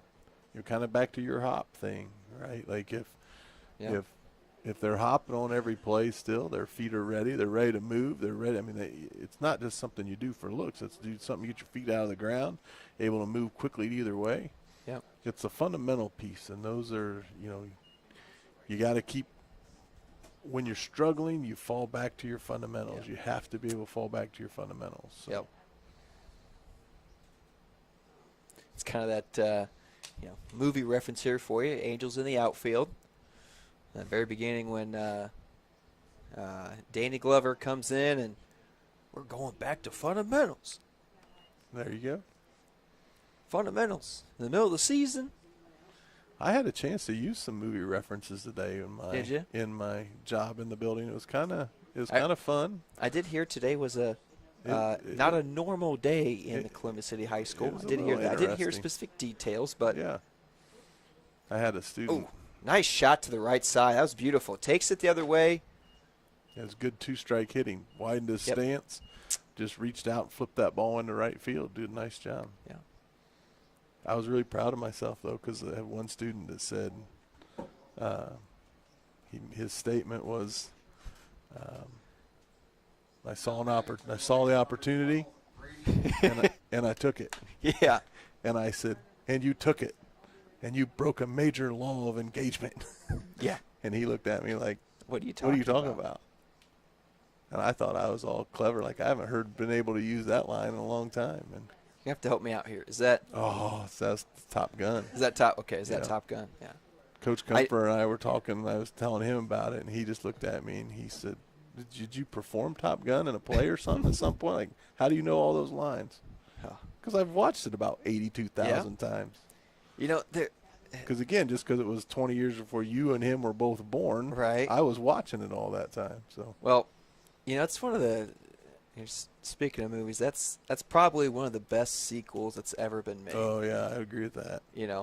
It's honestly, it's a movie that my wife and I we'll watch that over and over again. I'll never. I wish I would have seen it in theaters. Trampus, he told us, hey, you guys got to see this in theaters, and I just didn't. Yep. I usually only go to theaters if it's a Marvel movie. Okay. Yep. All right. But the scene, not to spoil it if you haven't watched it. All right, mute me here, but the scene where he proves that the mission can be done, it just gives me chills every time. It just does. It's just so good. Well, and that's one of those you just, when you're watching it or you're hearing them talk about it, Yeah. and they're planning for it, you're going, how are you gonna? There's just no way. You can't do it. And then even at the movie, I remember watching it because we did go see it in theaters, and I remember when we started watching it, you're kind of initially like, they're just redoing the last one, right? You kind of the same character development. You're kind of bringing back some of the different stuff. But then it changed completely, and they did such a good job of staying to the original. But I think they did it all right. They made you think that that's what they were going to do, and then they made it its own movie. And I agree with you. It became outstanding sequel to it. So I'm interested to know. I remember them saying here. Well, sorry, I'm going to take a break from my little off baseball topic here and go back to baseball. Mattia strikes out. maybe we should do that, huh? We probably should, right? Yeah. Mattia strikes out. Now batting number 10. I got to check where we're at here. He strikes out Caden Dole, and Hubbard comes in. Hubbard comes in here, left fielder. 2 outs here, runners at first and second. Well, of course, now I forget exactly what I was going to go with before how do we get back into baseball here? Oh, that's going to go. Pass ball. Man. Henry's got to move. He's not moving back there. He's got to see that ball heading out there. He's got to slide that. Just didn't move his right foot out. I remember hearing after the original Top Gun movie came out, the number of Navy and or Air Force enlistments just went through the roof. Yep. And it made me wonder, did that happen again after this Top Gun Maverick came out? Did a lot of young kids, males and females, try to apply? Okay, he's going to call it out, and there we go. All right. Well, hey, they put the first goose egg. So you gotta get some runs here. You gotta put up a crooked number. One's definitely not enough, but you gotta put up a crooked number here. Somewhere between probably 3 and 4. You're feeling some life. 2, maybe, but yeah, again, we gotta cut this thing in half. This inning to you give got the yourself 2, 3, a 4 chance to hitters. get going. So 2, 3, 4 hitters coming up. All right, Coach. I got half the immaculate grid here done. All right, we got Mike Lowell for Miami and Boston. I was proud of this one here. Mike Napoli for Boston and the Angels. That was a 4%. Okay, so I'm pretty happy about that one. Chris Sale, we got for Sox and Boston. You got Sammy Sosa for the Orioles and the White Sox. That was an 8% guess. All right, so good job. If you got anybody for the White Sox and Phillies or Angels, Phillies. I'm sure Armstrong's probably just naming some people off for us at the moment. Nope, I got nothing. I'm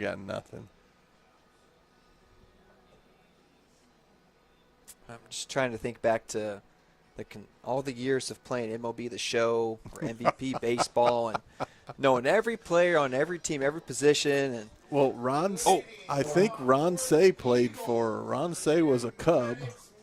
Yeah. He was also a Philly, I believe, wasn't he? Who? Wasn't Ron Say a Philly at one point in time? Yeah, you're asking the wrong person. I apologize. You know who Ron Say is, do you? Ron Say? Penguin? No.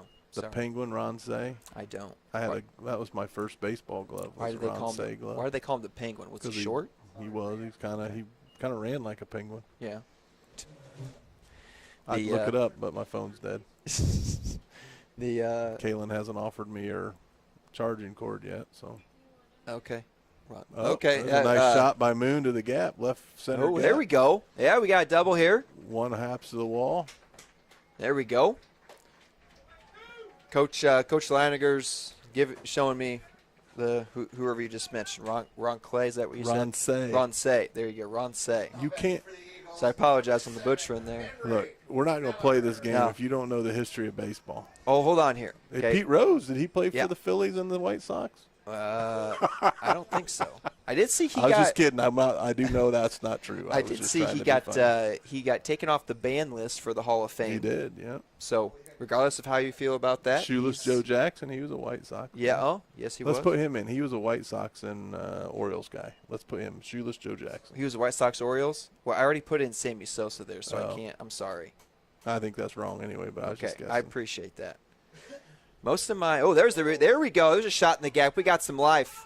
Neller, that's what we're talking about here. Moon's got to hustle around here. His helmet's going to fall off as he rounds third. Oh, and Neller's going for 3. He's going to slide. He's safe. No! Oh man, that is. Now at the same point, I don't know why we're stretching that into a triple with nobody out, and you have Lucas Schmidt there. So it's one of those look, we can be mad at the umpire but at the same point, that's an unnecessary spot right there. Neller doesn't need to get to third. Nope. Right? You don't make the first or third out at third base. Again, that's what we said about earlier, right? A double, if you replace yourself, you're going to get a run each time. Yeah. And see, it's that stuff right there. We're not going to know this, right? If he's safe at third, if he stays at second, what happens here, right? Like, this is where you got to stay mentally tough now, right? And it Sorry, Coach. Didn't mean No. to interrupt you. No, Schmidt's up here. He's got to like, all right, man, I got to keep this rally going. I got one out. Like, this is not over. You put a couple more runs up here. You know, you got some life here. So, anyways, go ahead. Well, it's just like you were saying earlier, right? If you go back to that Huntington North game, you know, Bradbury, I watched that game on. I think Mr. Pratt was on the call at that point in time, and I was watching it on YouTube. And you know, as you watch, you know, Grayson didn't think that the last strike was a strike, and it did look like it was could have probably been a little high, but it also looked pretty close. So again, I couldn't really tell from a good thing. But the point being is, you can't put that into the umpire's hands. Henry put it into the umpire's hands, right? Yep. And this is what we talk about, Yeah, right? it is. Right? Again, if Henry, now we'd have had 3 doubles. You replace. That's all you got to do. That's your focus. I mean, I don't know how many times we would talk about that coming. Just replace. Yep. Replace that guy. Step up there, replace that guy. I know Coach Deckman, that's his comment he make all the time. Let's replace him now. Let's replace him. You know, if that's your focus, Grayson steps in, he looks to get a double, you're going to score Schmidt. Now you go. So, again, you gotta think the game. You got to think the game and stay in it from that way. No, that's great points right there. Just replace the guy. Again, good job on Schmitty. I think we talked about, right, that middle toughness. No offense, but you're kind of proved us wrong there. I did kind of question, like, all right, like, what's going to happen here? No, that's good. You took it the other way. Now we're at second. Again, same spot. Let's replace him, right? Grayson, you just need a base hit here. We don't need – don't try to do too much, right? You just chip it away, take it little by little. You know, this is what our third time now seeing Drew Hoff out there. Usually your odds, the good hitters at least, right? Your odds increase when you see him the third time around. You can kind of, you know where the arm slot's going to be. And it kind of brings me up to something. So something I wish I would have seen, 6 years ago. So I saw a clip of Todd Helton talking. He was being interviewed. And he was talking about Tony Gwynn. And he's like, one thing Tony Gwynn told me was, he asked me, hey, how do you try to picture something about where the arm slot is, where the release is, or what do you do as the pitcher's releasing it? And Todd said what he did at that time, and Tony's like, well, it's like what I do is I'll stare at the pitchers, the logo on the ball cap. Well, what are we checking down there? They don't have anybody protecting the bullpen. There we go. But Tony's like, I stare at the logo on the pitcher's hat, and then when he goes to throw, all I do is I move my eyes. Ooh, pick-off move. There you go. Ooh, that was close there. He said, I just once he starts to, release, I just move my eyes a little bit to the left or the right, depending on which hand it is, and right there's the release point. Like, that's genius, Yep. There we go, pass ball. Yep, hustle down there. There we go. Okay, first and third. Speaking of that, did Edmonds play for Philly Oh. at one point in time? Hey, hold on here. He came up with the Angels. He did. He was with the Yep. Angels for a long time. Then he went to He was St. at the Louis. Cubs for a while. He was with St. Louis for a while. Did he played- go to Philly? Was he Philly? I don't know. Let's do it. Okay. Do you lose if you miss it? Yeah, it's all right. Good, then we can just end it because I don't know. any of these It's a answers better anyway. guess than I got. Let me see here. All right, let's see it. Jim Edmonds. Because I know he played for the Cubs after the Why Cardinals. don't you just AI it and then you can, I'm not going to cheat now. why not? Do you want to 'Cause win or not? I You want ain't to win cheating, with you ain't winning. integrity. I'm not going to cheat here. No, Edmonds did not play. That's a good one, though. I did not think about Edmonds' Armstrong, possibility. we just disappointed Armstrong. No. He's like, Bell, what are you saying? Yeah. Edmonds to Philadelphia, you idiot. Let me see. Coach, I was just trying to end the game because I didn't know any of the answers, so there's the answer out there. No, too. you're good. Let's see. All right. We got current pitcher, Logan Mattia. First and third here. Eagles first and third with one out. Yep. Again, we can put a couple more runs up here. Got to be feeling a little bit more life. This first one misses high.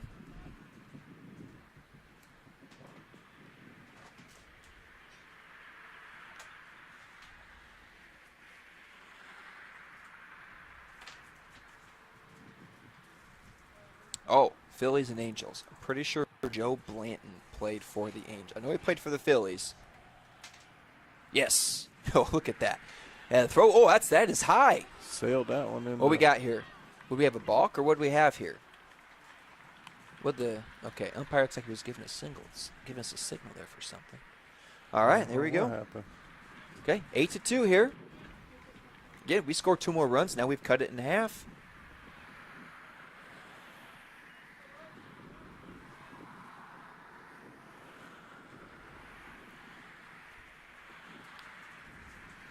And Mattia fights that one off. We got count one with still 1 out here.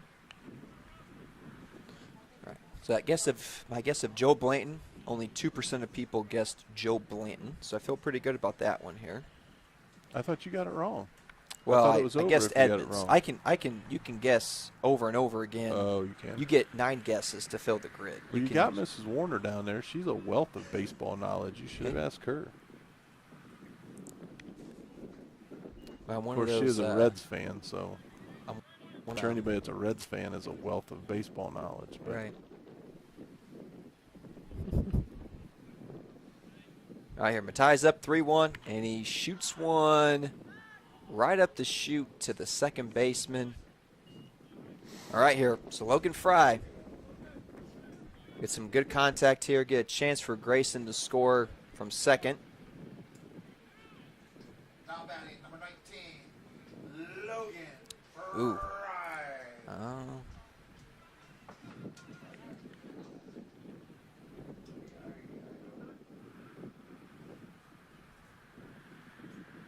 Ooh, yeah, go to third. There we go. All right. Okay, seen a base hit here, Logan. Base hit.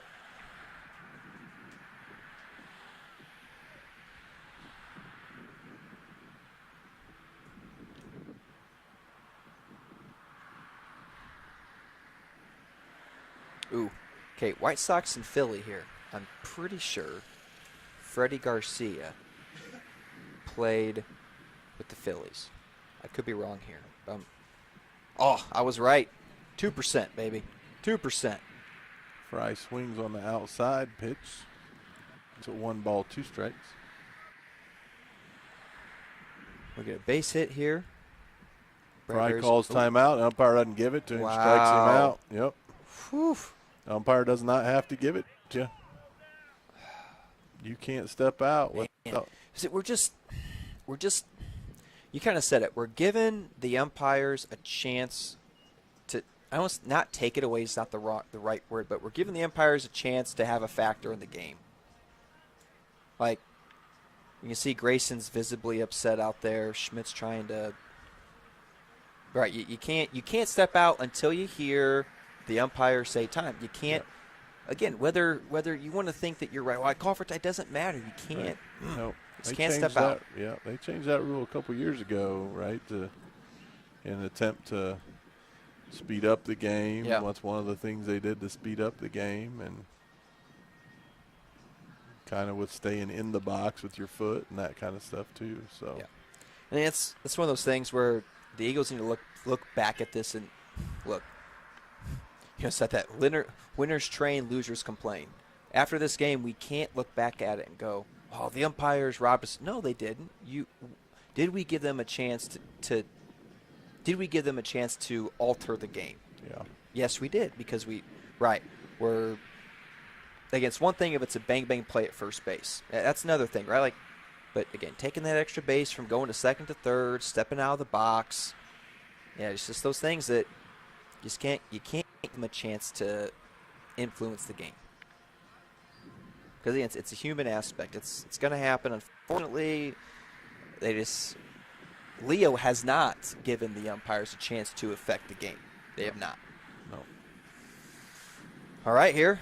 Again, 6 runs. Putting up a goose egg and scoring 6 runs. It's nothing unheard of.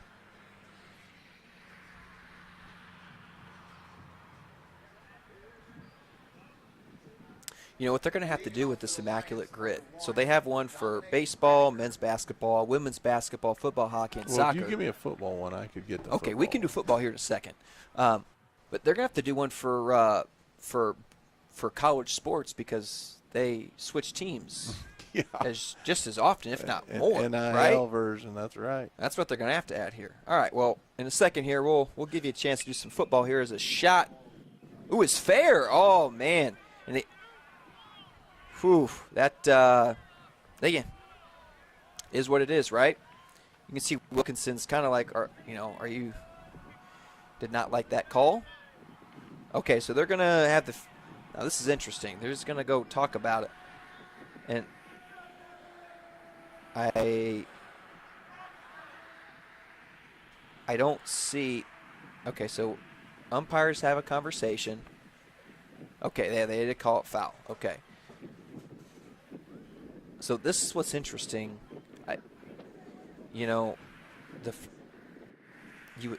Look, please take this. Is it criticizing the umpires? Yes, it is. It's not my intent, but it is a byproduct of the intent. I'm just questioning, right? Like, it's kind of hard to say that first base umpire has a better view to call that foul than the home plate umpire does, you know right? What I think, and again, we're going okay. We're speculating right here. Yeah. So this was also ticks me off. Here's what I think probably happened. And this is just kind of reading Yep. body language. I think the umpire was one of those where I think he may have called foul and pointed fair, right. or Yep. when I think, and again, our fans here that are yelling both ways of it right now aren't real happy with it. No. But you can't. There's a fan that just maybe you heard me. Make the call and stick the call. Okay. Yeah. Well, look, you can't be hypocritical. Okay. Seriously, that's what takes me off. You can't be there and go, "Oh, that should be foul." As a shot goes. Yeah. Fair, and hey, guess what? Look, whether it was or wasn't, he's got a double now. Well, that's the thing, right? that is the funny part, and it's not. It isn't funny, but it is, right? Like, he got the double anyways. You sit here in the stands and you yell, because the joke is always right. Like, what do you think they're going to change the call? Well, he did, and now you're yelling again. Exactly. So just stop. Ugh, it's so frustrating. Right? Like, you're not helping. If you think for 1 minute that you're actually helping your cause, you're not. You're making it worse. No. I mean, look, I sound pretty hypocritical. I used to yell a little bit. But you were in the coach's position, right? I mean, but it doesn't make it any better. I mean, we all do it, right? It's just again, just put yourself in the umpire's shoes. If a fan's yelling at you constantly, there's a thing, and I used to say this to our parents in our parents' meeting, and it was, I think it's a great thing. Yeah. Like, you can be a coach. You can be a coach. You can be a parent, or you can be a fan. Maybe that was a third one. But you can't do more than one job at a time. Right? Like, don't try to do one job at a time. Yeah. I think that's what I think it was: coach, player, fan. Yeah. And it's right. Like, Leo's sticking to what they're doing here, and Walter's at the right spot. And look, this is, Leo's, they're going to keep doing what they do. It's good baseball. It is good baseball. It's fundamental, sound. It's what they do. That is. So. Do it well. Well, all right. And again, those are, as you're getting ready for the postseason, Leo's, again, we talk about us trying to get ready for the postseason. Leo's doing the same thing. Right. You want to be playing your best baseball, and the best baseball is you do what you do, and you do it well. I talk all the time. I was coaching girls basketball. We played Wawasee, and they had really good teams. Coach Zolman was coaching for them, and they just pressed. They pressed in a 1-2-2 press, all like three-quarter court, 1-2-2 press, and we're playing them in the regular season. And we were pretty good that year, and foul ball. But they jumped on us early. We kind of the same thing. Gym was packed. We were new and weren't used to winning. We walked in knowing we were going, and then they just jumped out and just zipped us right early. It was 20-point lead. But by halfway through the second quarter, they're beating us by 30 or 35 points, and he's still pressing. Halftime ends. He comes out and starts the third quarter. They're up by 35 or something, and they're pressing again. And now all of our fans are yelling and screaming and hollering, and they're ticked off, and it's less. No, like, they're getting ready for the state tournament. And their kids, they were beating so many people that year by so many by so many points, that if he'd have if he called the dogs off at halftime every game, Yeah. his starters would have never played a full game. And he knew going into the tournament that they were going to face teams that were going to make their starters play 4 quarters if they had to win. And so you can't get mad. That's the whole thing. If you don't like it, then get better and beat them, right? Exactly. Don't let them do that to you. Yep. Now, I am proud to say we came back and faced them in the sectional finals that year, and we played a whole lot better, and it was a much closer game. Our girls figured it out, but again, Coach and I had talked about that back then of just, he's always a class act and always talked about it, but we had that conversation. Leo's got 1 runner at first here, 1 out. Scores 10-2, showing bunt, again, doing what they do. And a barehanded play. And again, Coach, we haven't shown that we can stop it. We haven't shown that we can make that play. Yep. And so, that Wilkinson made a good ball, barehanded play, made a really good throw, and Moon just wasn't able to come up with it. That's not going to be an error because nobody advanced, but we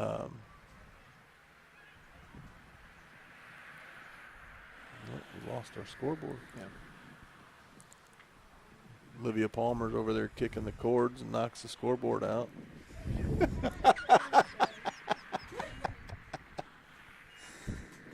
Sorry, OP, I had to take. Yeah, runners at the corners here. I believe we got 1 out.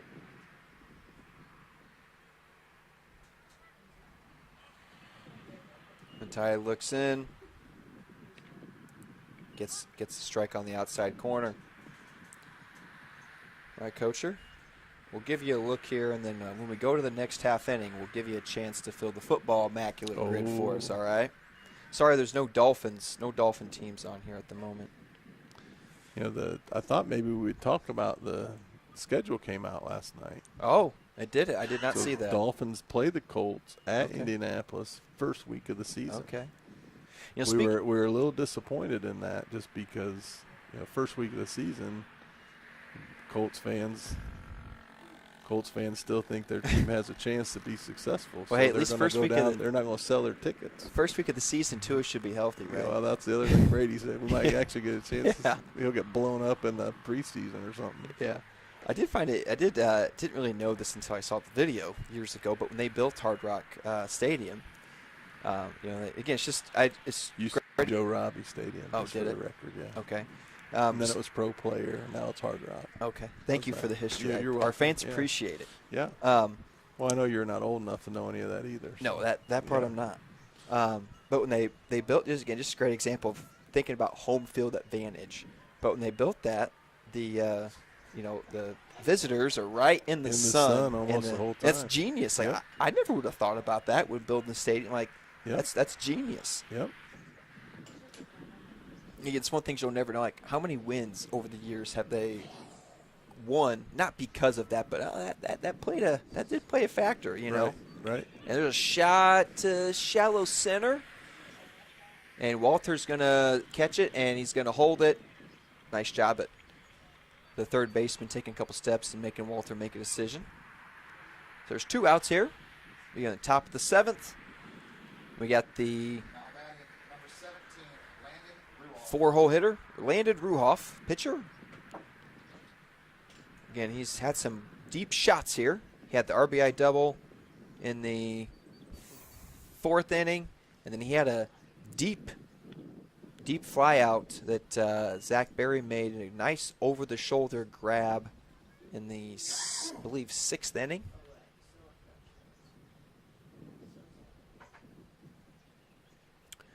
Yes, we'll go with that.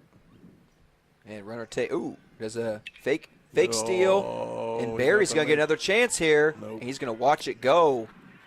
Is that okay? That was a shot. That cleared that one might have hit the road. That one may have rolled across the road. That cleared the camera back there that the studio has out there. That is a. I've not seen one hit the road. That's a shot. Sam Glad came close one year, but he was hitting it towards right. Yeah. I don't know if Schrader hit one out there one time in practice, but that one may have rolled across the road. Yeah.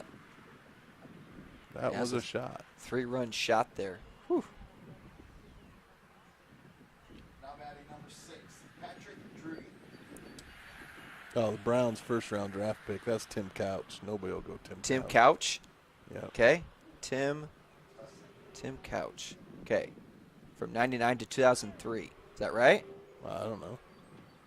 Does Okay. it have to? Oh, it's from that time frame. Yeah, it was just showing me the years that he played. Yeah. So, Oh. yeah, there you go. 8%. Nice. That's good. 8%. Is it? I like anything under 10%. I feel pretty good about. Gotcha. Well, Deshaun Watson will be the Houston. Oh, and that'll be a Cleveland. popular one. That'll Yep, be so- a hugely popular one. Yeah, we won't go with that one. We won't. Well, again, we want to try and go with a low percentage if possible. As Schmitty throws that one in, goes over Walter's glove. And we got the lights coming on for the last potentially Batting number 22, 4 outs of the Jaden game. Dahl. We got a courtesy runner over there at first base. Can't quite see the number yet. You know what? We're gonna go old Let's school do it. for the Raiders. Okay. Raiders and first-round draft pick. Okay. The pinch run over there is Jackson Mitchell. Shot up the middle, line drive. We're going Jim Plunkett. Jim Plunkett. All right, 1971 to 1986. Hoo-hoo! Atta baby. 0.5%. That's right. He's so old, he doesn't even have a picture on That's there. because nobody playing that game is old enough to know that he played. You might be surprised. Plunkett was a pretty good quarterback. Jim Plunkett. There we go. See, I told you. Now we're in. Our fans are getting upset. We're doing football in a baseball game. Yeah.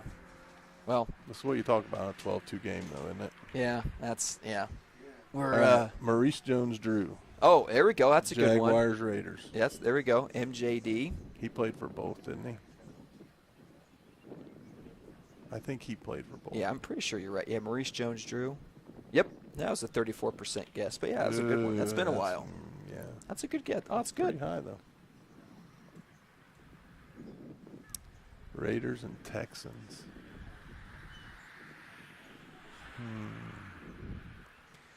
We'll see if Matai can get out of this inning here as an off-speed pitch doesn't quite come back enough. I don't think the car that was the quarterback for the Texans, he's not the one that went to the Raiders, is it?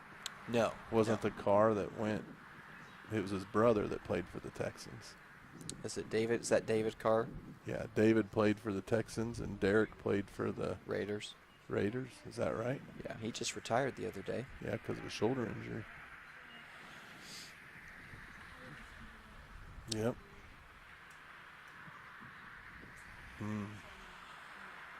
Ravens first round pick. Definitely some Who easy was the ones. guy that? Ooh, there's a hot shot in between short and third. Who was the guy that the blind side was about? Oh yeah. Yeah, I know. Yeah, Michael Orr. There you go. Yeah, he would have been a first one. Yep. OHER. Now batting number 1, Dominic All right. Bradford. Yep. Oh, 1%. There we go. Good one. That was good. Cleveland and the Jaguars. Yeah, runners at first and third here. 2 outs.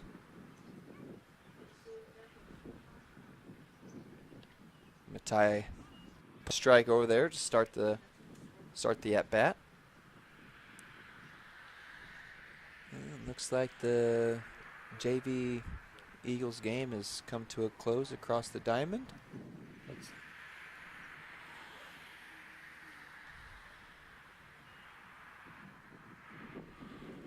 Matai gets it back to 1-1.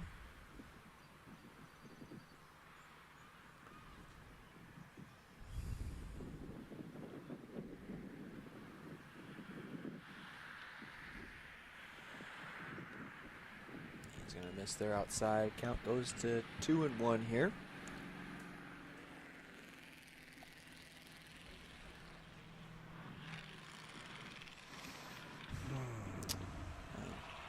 Leo's put up a 5 spot. That's the most they've scored in an inning so far today. Actually, not so far. That is going to be the most that they score unless there's a dramatic comeback here. Looks like that strike zone is shrinking just a scotch. Counts at 3-1. Nobody's in the bullpen, so with one more out here, it's going to be up to Matai to get himself out of it.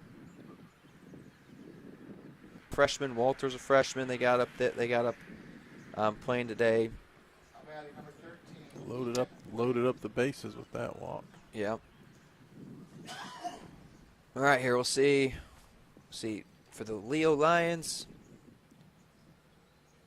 Got a pinch hitter here, Ethan. I'll make sure I get this right here. Ethan Wuddy, W-U-D-Y. If I mispronounced it, I apologize, sir. And we're talking about sequels. Toy Story 2's up there as one of the better sequels of all time. I just got to say, I mean, I don't care how old you are, Toy Story number 2 is the best Toy Story that they've made. That's a classic.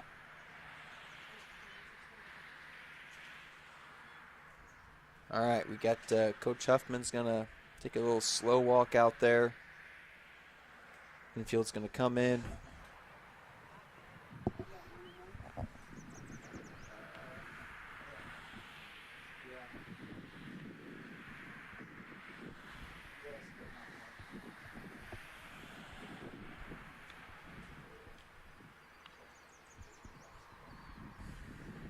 Trying to think of some defensive backs. I know there's. Yeah. This is good. This is all for you, man. I'm not gonna be that much help here. I'm gonna let you take the reins on this one for the football grid here.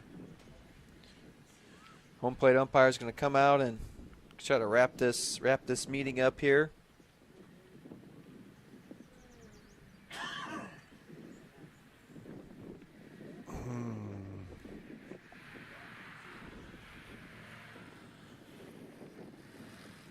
I don't know.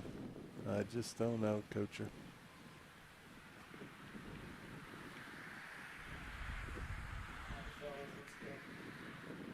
Cleveland. All right, Eagles got to get out of there. Yes, they do. Got to get back focused on baseball here. Yeah. Leo's Eagles do have somebody down in the bullpen now. Okay. Oh. And Coach, shot through the Leo gap. Coach is going to send him. Throw's going to hit the cutoff at Wilkinson. Throw at the plate. Got him. Yep. Him. Oh, man. Must not Missed tagged him. Yeah. And that's smart base running there. He did a good swipe. He didn't slide his. He's got to slide his knee in there a little bit. Yeah. He did a good job being up the line. He did a good job of being in the position. What he needed to do as he made that swipe going by, he needed to just slide his body over that way too. If he'd have slid his body, he'd have had him. It's like Coach Daly's making the change now. It's like Colby Booker's coming in.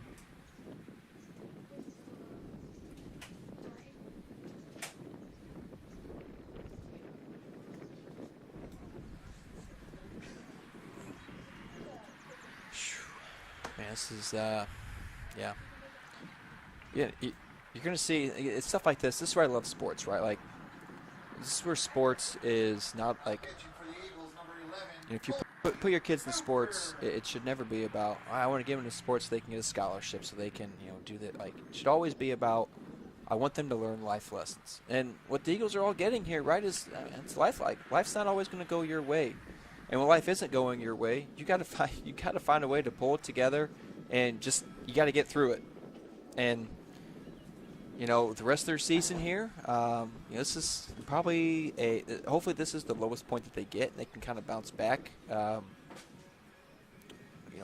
Get into the postseason tournament, get a win, rack up some wins, get some momentum. It's a tough thing, right? And it's why Coach Daly and you got paid the big bucks. Yeah. Okay, because you got to figure this out, right? How do I take this team here and get them? I don't say refocus, but 15-2. This is not a fun Thursday night. No, and again, this is not anywhere what It's not anywhere what anybody, and I know the players and the coaches expected with this coming into this season. I think everybody would have pointed, like we said at the beginning of the game, everybody would have pointed ahead to this game and said that this was for the chance for the conference championship. Sad thing is, this is a chance for the conference championship. It's probably just Leo's chance to lock it up. And, they're playing. And DeKalb may have something to say about it, too. But Leo's playing like that team that knows that they're supposed to win it and are the champions, and they're here to lock it down. So, but no, you're exactly right. Coach Daly and the coaching staff, what they've got to be able to do is, and I say this all the time. When your head's down, when you're in these struggle points, the fine balance is you don't want to overreact. You don't want to come in and make a ton of wholesale changes. You don't want to make it look like you're panicking. You want to make it look like, hey, we can roll through any of this. At the same point in time, this is really the essence of coaching. You got to walk in now, and you got to sell the guys with some kind of a visible change of, look, if we do this, then we're going to be fine, and we're going to get right back on. And you've got to, and again, not to give away any secrets here, any of that, because I don't think I am, but it's like, you may not. That may not. It may be something you're just completely grabbing out, but you got to stand there and you got to sell it, and you got to make them believe that change and that visible change that you're making will make the difference. And if you can get them to believe it, and then they make that change, that a lot of times that will get them out of their head enough to just focus on, right? You get them focusing on that change, you get them focusing on doing their stuff, and now they can relax and play the game. Yeah. So, again, with the number of errors we've talked about, I've not seen coaches practice. I don't know how but maybe that is as simple as going back into, I know we used to get in the middle of the season. We might start to focus a little more on the offensive side and the hitting when we had a shorter practice. Well, now maybe you come back in and you change up the way you do your practice. Maybe instead of doing pre-practice first, you come back and you do pre-practice later, and you do your infield drills or your fundamental drills, or you work on the fundamental ground balls, and but you make that change so the guys can see it and feel it, and it gives them that belief that they can make that something different is going to happen, and then you can get it different in the box. It's kind of like that, you'll know what I'm talking about. Maybe our viewers won't, but I don't know what year it was, but when Augie was at Texas, that scene. Yeah. Hey, I don't know the context of. I'm guessing they lost that game. But that scene where he comes in the locker room, and I don't know how the heck they got that video or even the audio. Yeah. But that he just slid into him, and if you have kids, don't go search it up. Okay, search it up when your kids aren't around. But that team ended up went out and won I don't know if they won the whole thing, but they won the tournament, the Big 12 tournament or something like that. But I'm not saying that's what Coach Daly needs to do, right? But you got to find something. But again, what that was a coach that knew his team, and it was a coach that knew what they needed, right? And that's, again, those are the tricks of the trade that you learn through time. Those are the pieces, your gut that you have. Those are the ways that you realize that. Sometimes that is what you got to do. You got to go in there and just lace them, and other times you got to coddle them and lift them up and support them, and it's just that is the trick, and that is the gift of what makes a good coach. So there's just there's so many different variables or things that you could do in these situations, and it's trying to find out what is the best thing to do for my team. And that's something that just comes with and that's where you hope that your leaders we talked about this a little bit, and I think this team, there's a shot to the gap. I think this team there's has another a grand slam, wasn't it? Yeah. Yep. I think this team reminds me of that team we had with Miller, We were pretty good.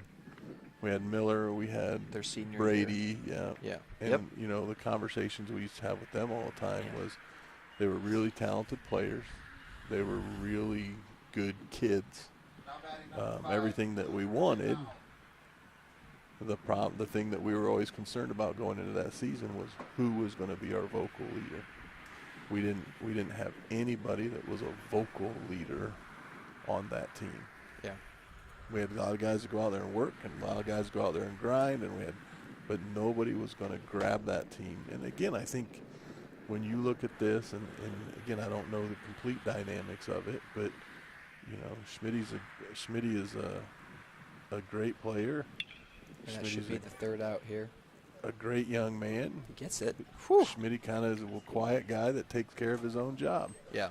You know, Wilkinson probably doesn't feel like he's been here long enough to do that. And maybe I'm wrong. I haven't been out there. Bradbury's a nice kid and a good kid and a strong, solid player. But he's not a vocal. He leads by example, and he just goes and does his work, and he does his work game in and game out. So who's that guy? Who's that guy that's going to grab him? Who's that guy that's going to get into him? Who's that guy? Is it Henry? Is it Fry? Is it Deckman? Is it Mattia? You know, you got to find that person, because if it has to be the coaches all the time, right, then eventually it becomes lost. Yeah. So. And they get great thing about baseball is you're going to come back out here and you got another game. Yeah. You got another. This is Yeah. Right. You got to move on to the next it may one. even be tomorrow. I don't know when they reschedule these Noble games, but I know Saturday they're at Huntington University against West. I think is the game. Yep. But yeah, you're gonna have to use this as motivation a little bit, or you just move on. You forget about it. Go, okay, we're on the next one. This game's over. Well, and this may very well be one of those, right? 18-2 conference game at home. Yeah. This is one where you may be just as much of, look, we didn't play well, we didn't come out ready to play. Yeah. We didn't have good energy. I think you and I both made mention of that. Like, the guys just didn't seem to really be. They almost looked like they knew that this is how the outcome was supposed to be. Yeah. This is one you go in, you get into the dugout afterwards, you tell them to clean up, say, we'll come back tomorrow night, game bus leaves here, and get some rest, get some fluids, and let's put this one behind us. Yeah. So. It's definitely one of those that this should be a quiet, quick cleanup. Yeah. We're not messing around. Yeah. We're not joking. Right? Like, yes, Yeah. you are putting it behind you, but at the same point, like, we're out of here. Like, yeah, we're not messing around. We're done. We're getting back to business. Yeah. This is not a long. This game right here is not a long. This is not a long huddle out in the outfield. No. Yeah. This is Trickle puts one. He's gonna round it to go to. Why is it? Oh, come on! Like, we talked about it. These are that's the thing right there. Like, and he probably saw it was a ground ball, put his head down, and.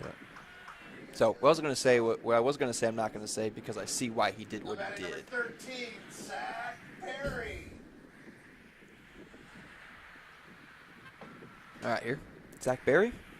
He's got the old school, no batting gloves look as he watches the first one for a strike here. I think you'd like that, right? Trickle comes in, hasn't been in the game at all, and he hits a ground ball and he busts his butt down. That's what you need. You need, you got to bring that energy. That's how you got to do it every single time.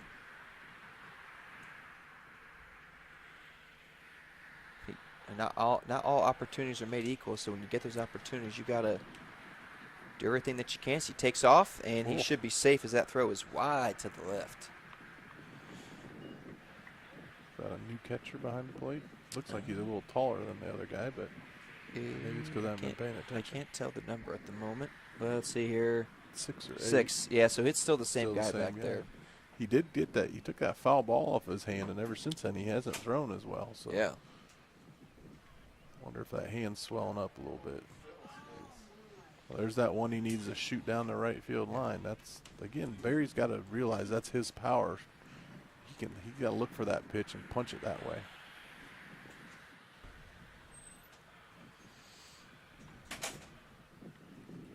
with his speed and his ability to drive that, he almost has to look out there on that pitch.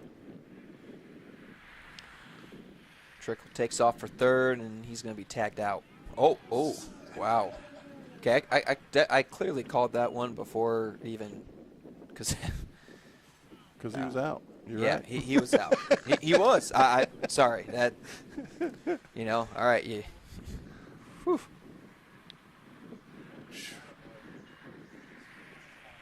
Yeah, it's one of those. I'm sure if the game's a lot closer, he probably calls him out. Barry, yeah. Maybe not.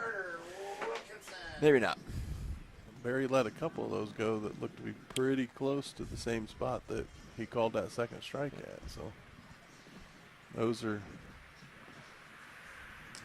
hard to.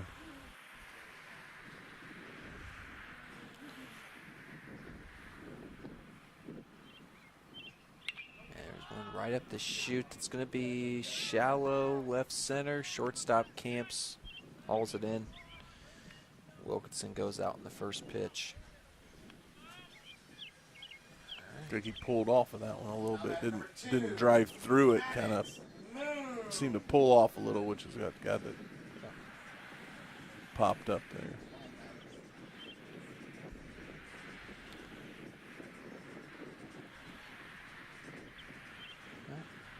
First baseman Maddox Moon steps in. Second lefty in this lineup. And he fights one. And back to third baseman.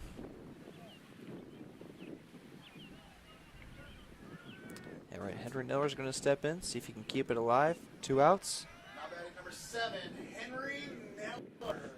Henry Neller, one of the few seniors on this roster who is, I think, choosing to not play baseball after high school. Absolutely could go play somewhere if he probably really wanted to, but I don't think that's in his plans.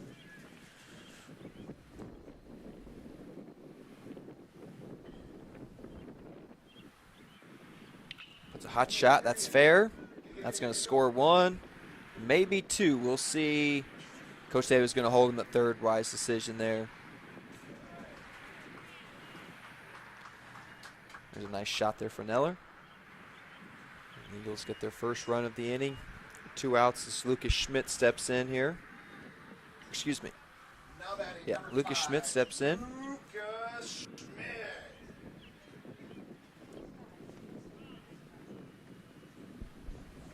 And Coach Daly is going to call time here. I'm going to get a pitch runner at second. We're going to get Curtis runner, thank you. Yeah, Casher here is going out there. Yeah, no sense in keeping Henry out there to run the bases.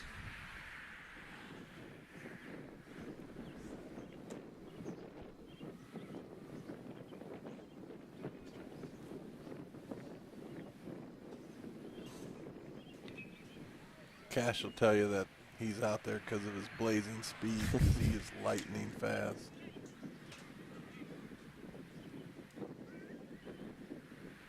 Just like he said on his senior night that he was going to study law at Harvard. So that's kind of how Cash rolls out there. And Schmidt reaches, and that's going to do it. Yeah, rough one tonight for the Eagles. Not That's a rough one.